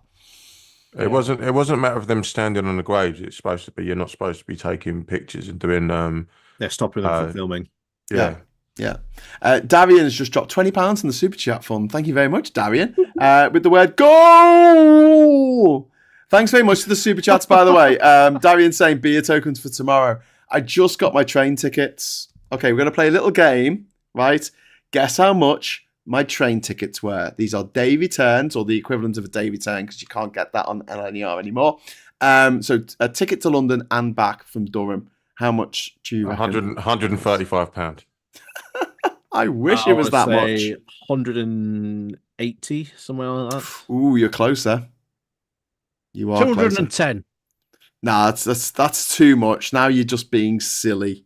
All right, 196. I'm gonna have a look. Does it actually show me the price of the ticket on the ticket? No, it doesn't. That's really annoying. How did you find out how much the ticket was? Check your bill, dickhead. What do you mean, check me bill? You You check pay me for bill. it.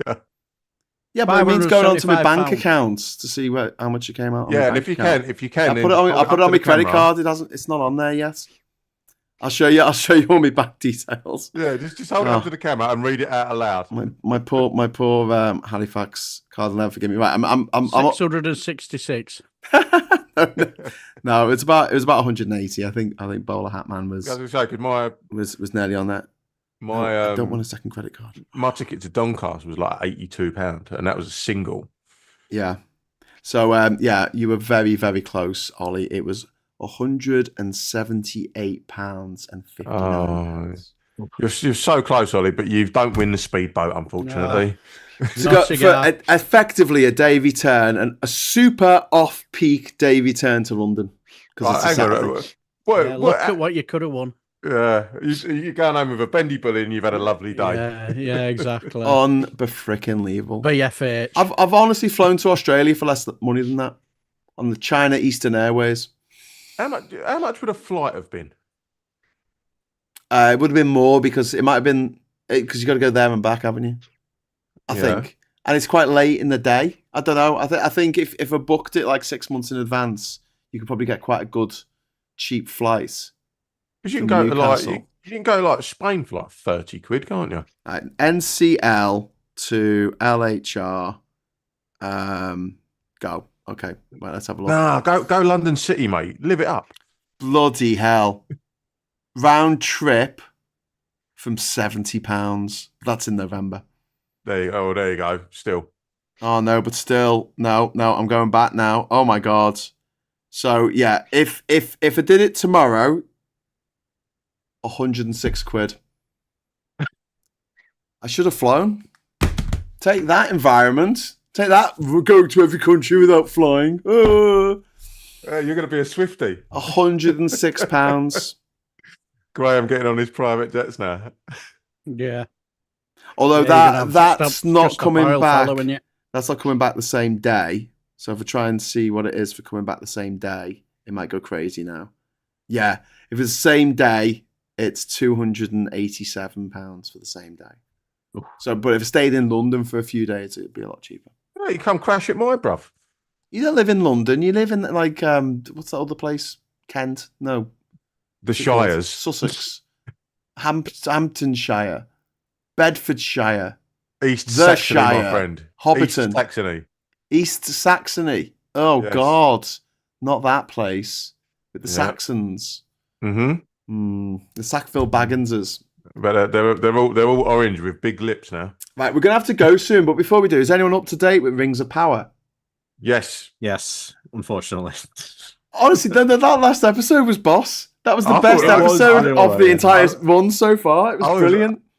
I was loving Rings of Power, all new to me. It's Lord of the Rings. It's weird because Elrond kissed Galadriel, and that's so wrong. That's him kissing his stepmom Yeah. because Elrond is married to Galadriel's daughter. I like the fact. Well, that. She's I mean, really come on, weird. she's hot. Who wouldn't want her as a stepmom? Oh, but the thing is, she's got one of them really bouncy mouths. She does her best to sort of like Bouncy not mouth. open it. Yeah, she when she's talking, she talks like this. She doesn't open her mouth at all. It's like a ventriloquist. You know what I mean? Kirsty Walk off Channel 4 News always used to do that. She had her teeth stuck together when she talked. And Alan Rickman just always talked like this with his teeth together. Mr. Potter. Potter. Brown Yeah. World, No, but do you know what though? Spoiler alert, anyone. The battle scenes I thought were absolutely brilliant. They were Yeah. kind of reminiscent of Helm's Deep, you know. Yeah. No, that like honestly, for all the criticisms I've had of the series so far, that was a really good episode. I really liked what they did with Celebrimbor and the way that they've revealed Sauron as just being an evil motherfucker. Like up until now, he seemed like quite a genial evil person, but now he's like full on. No, I am actually. Yeah, but he's incredibly like evil. he's changed forms already, hasn't he? 'Cause that wasn't him in the first series at all. He was Yeah. It's changed to his Do elven. you know what I learned today? Yeah. You know the guy who plays Adar, who's the leader of the orcs. Yeah.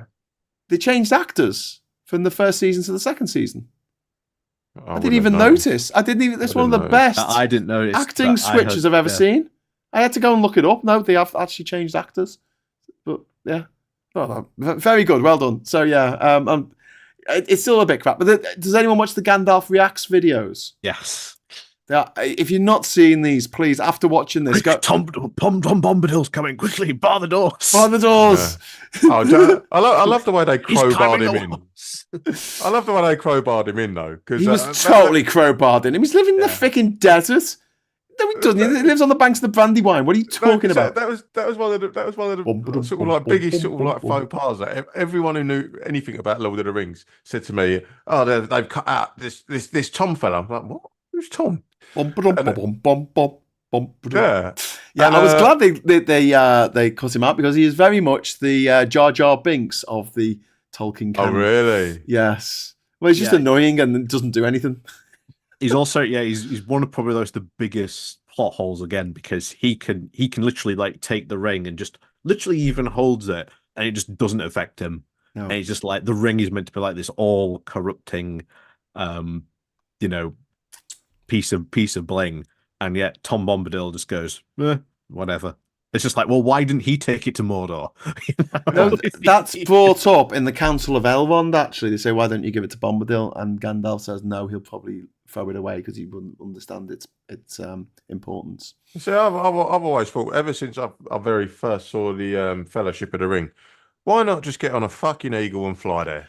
Because, first of all, they're not a freaking taxi service.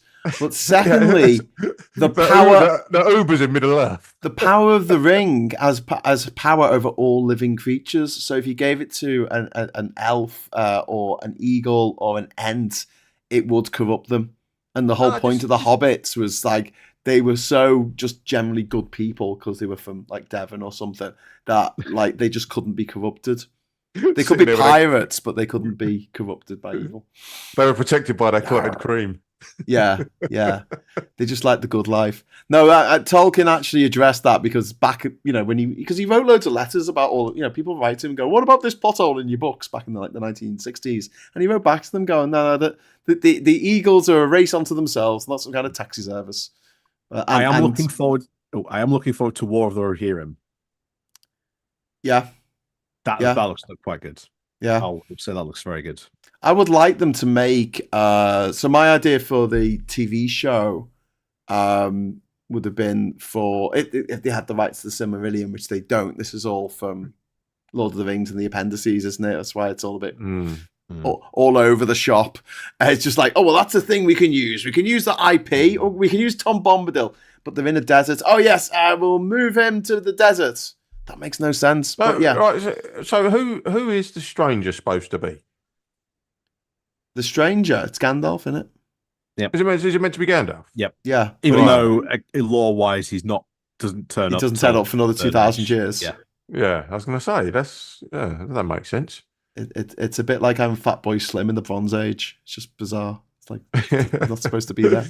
And Proto Saruman, I think we'll probably find out next week. I think if it's Saruman or not. I don't think that's Saruman. No, because then Gandalf would know he was. Oh, is it Saruman? No, I don't think he's going to be.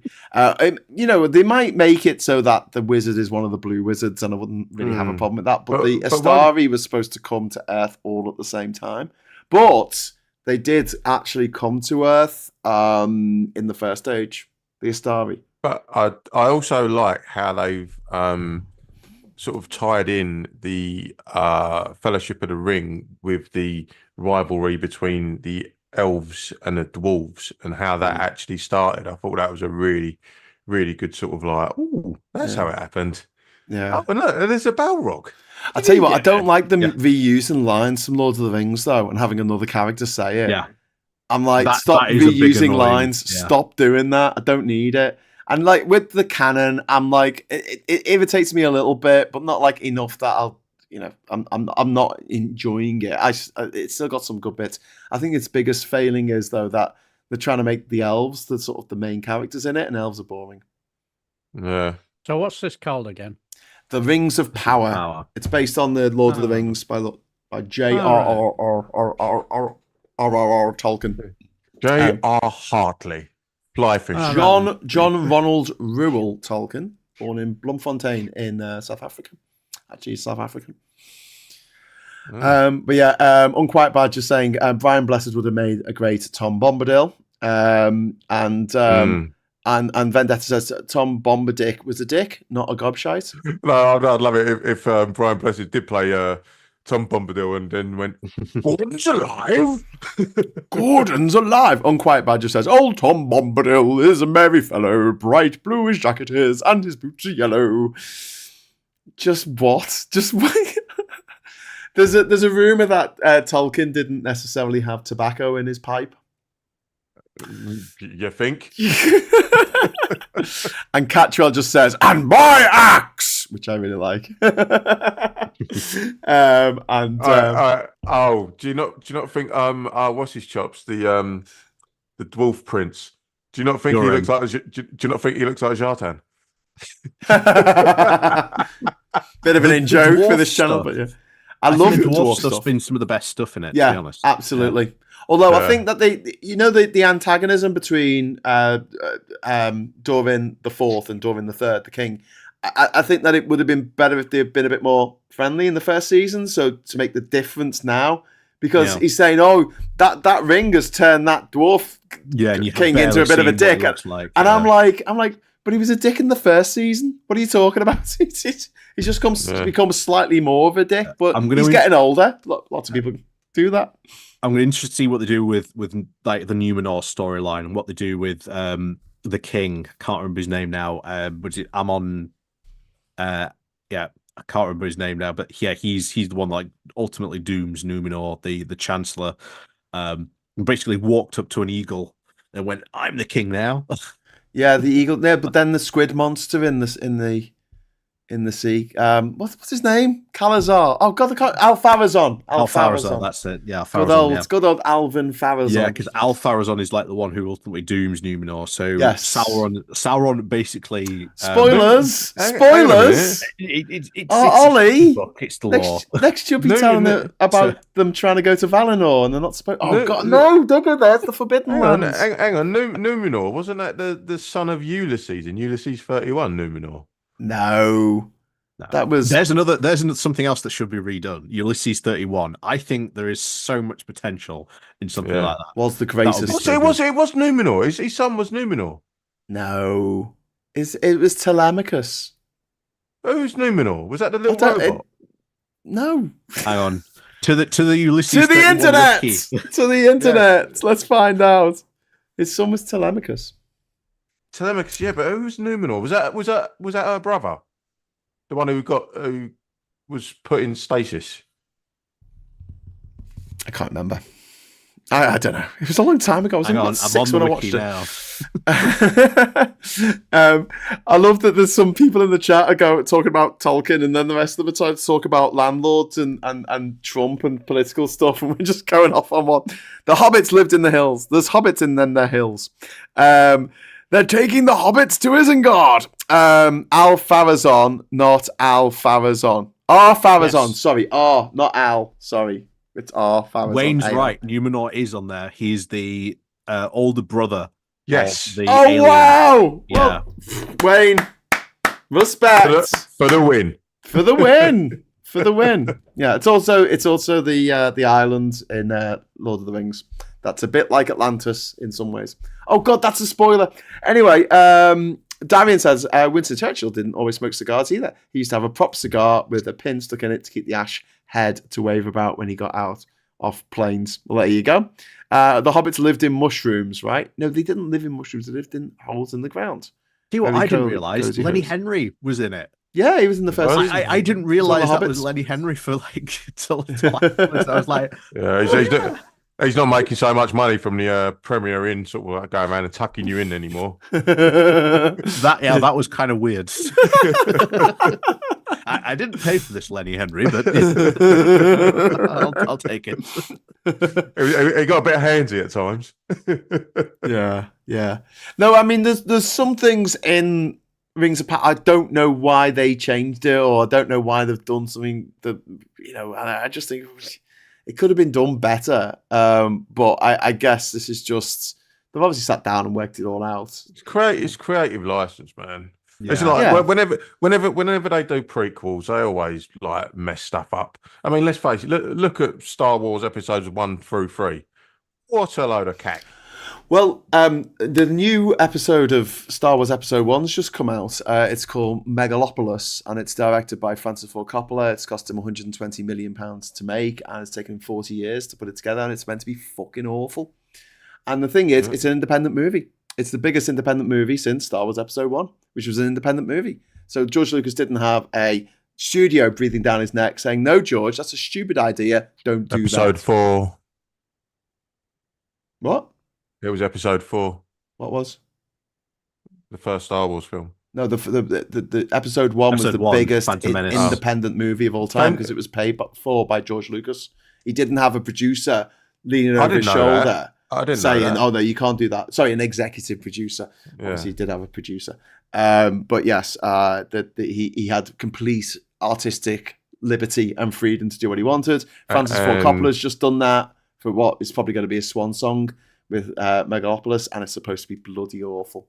It's a very funny review. Mark Commode is just put up on YouTube, which I suggest you watch it. And I feel really bad because I really love Francis Ford Coppola. This is the guy who directed The Godfather, The Conversation, Apocalypse Now, and Jack. Yeah, I mean, seen the warning signs though. The trailer looks shite as it is. Yeah. It looks like fully overproduced, and just because you can doesn't mean you should. Yeah. Part of the people saying Star Wars is just getting daft now. There's far too much to keep up with. I disagree, because I think that with Star Wars, you don't have to watch the other stuff. Do you know what I mean? You can take or leave it. Whereas the Marvel comic book universe, they keep putting things in. Like, you have to have watched a whole TV series to understand the film that comes out. And I think that's a mistake. I think everything should be able to work as a standalone. I think Mandalorian and Ahsoka were decent, but all the other ones were just... and Bad Batch. Bad Batch is brilliant. Yeah. But all the other ones... Have you seen Andor? No, it was just very, very good. That's my favourite, I think, of all the new Star Wars. I'll give it another go, but it was a bit too espionage. I like to see stuff getting blown up in space. Just like to see him blow shit up. This is why I hope they revive the Rogue One movie. I think the Rogue One movie could be very good if they get that off the ground again. Yeah, that looked very good, because obviously Star Wars meant to reflect a lot of like stuff about World War II and fighter pilots and stuff that was going on there. I think a proper like fighter pilot movie set in like the Star Wars universe of X-wings versus TIE fighters would be really, really good. What I really liked about Andor is it didn't have space wizards with their magic light swords. I don't think there was any lightsabers in it whatsoever. It was just normal people living through a civil war in the galaxy, and what it was like with this encroaching fascism, with this encroaching authoritarianism. Not all at once, but and the rebellion and what they have to do to get themselves off the ground, and the decisions that they have to take, knowing that people will suffer and die as a direct consequence of their actions. But if they don't do it, more people will suffer and die. And that sort of moral dilemma is at the heart of the series. It's really, really good. I do love that every time we do a politics social on a Friday, we always end up in Nerd's Corner. We do? Yes, welcome. Jim Bob Robot saying Andor what? And it's Star Andor Wars. That's what it is. Star Wars Andor Trek. Pick your franchise. All right, Graham, take us home, man. Yeah. Take us away. Lead us out. Engage.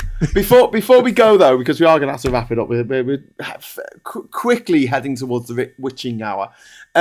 Is there any news story that you picked up on this week that we haven't mentioned that you'd like to just talk about briefly, Wayne or Darren or Ollie? Is there anything from the Labour Party conference? No, I've got a very random one that kind of made me sort of think, hang on a minute. And it was this, why they released the figures of how many e-bikes the police have seized this year. I just thought, what? How is that even news? We've confiscated some police bikes, some e-bikes. Well, have you? It's not news. That's like saying, we caught 20 shoplifters yesterday. But was it a surprisingly high number? Is that why it was in the news? Or was it like 10? Because that wouldn't be news. No, it's just like they're saying they've modified them to go up to 70 mile an hour. Like, why would you want to go 70 mile an hour on a push bike? Idiots. Young men are stupid. Well, yeah, there is always that. But it just seems like such a non-story. Sorry to any young men watching this. Present completely excluded. It's all right. It's all right. No, you're welcome. Yeah. Unquiet Badger saying season 2 of the House of the Dragon is great. It's all right. I miss the banter. I miss the bants of Game of Thrones. That was the main bit. That was the main bit that I liked the best about it. It was like the banter between the different characters. There was always great bants. There's no great bants in House of the Dragon. Unpopular opinion. Game of Thrones is shite. Well, it didn't end well. It didn't end well. It started off strong. It just couldn't stick the landing. Like Lost, which was 20 years ago this week.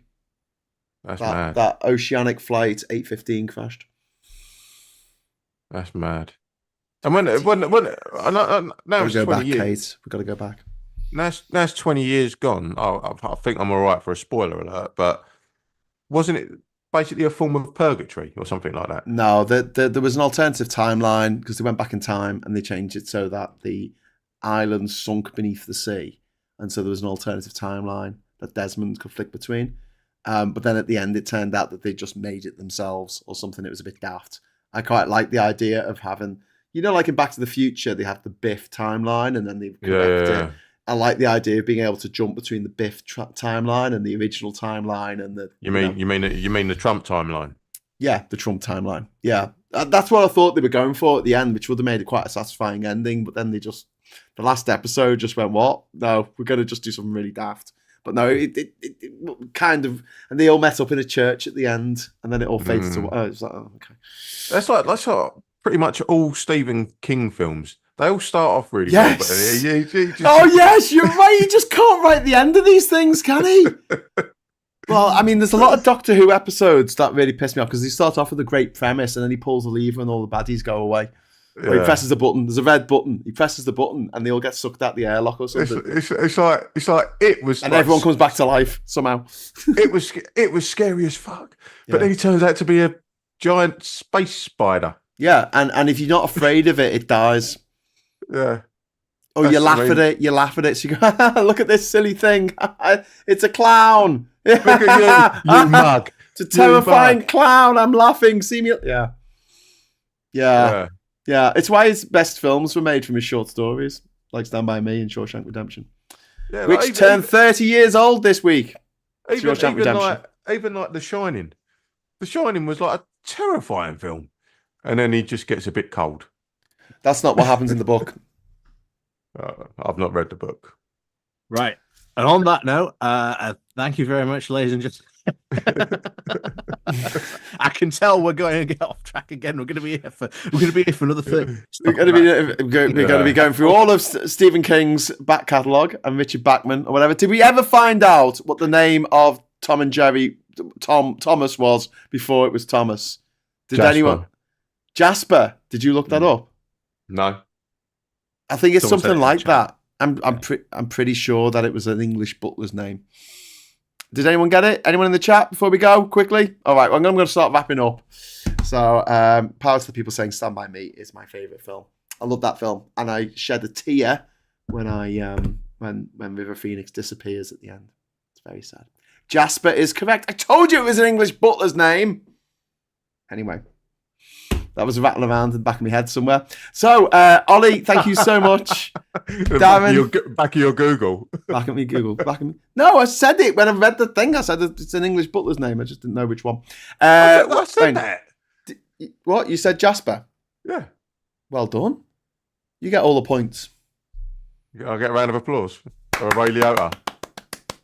You're watching Politics Social, and I'm Ray Liotta. You get the speedboat. Ray Liotta. Ray Liotta. We're really out of here. All right. Well, listen, guys, thank you so much for tonight. And thank you watching it at home or wherever you are.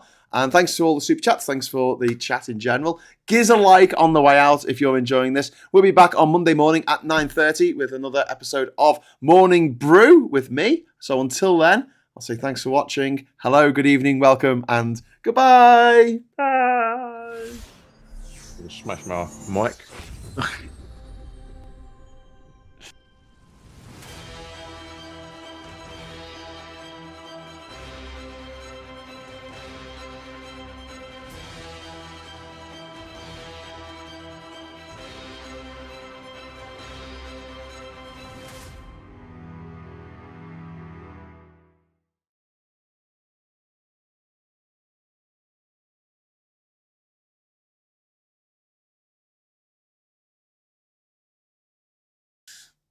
If anyone's still watching, I'm just going to turn the screen back on. Oh, we've lost Ollie.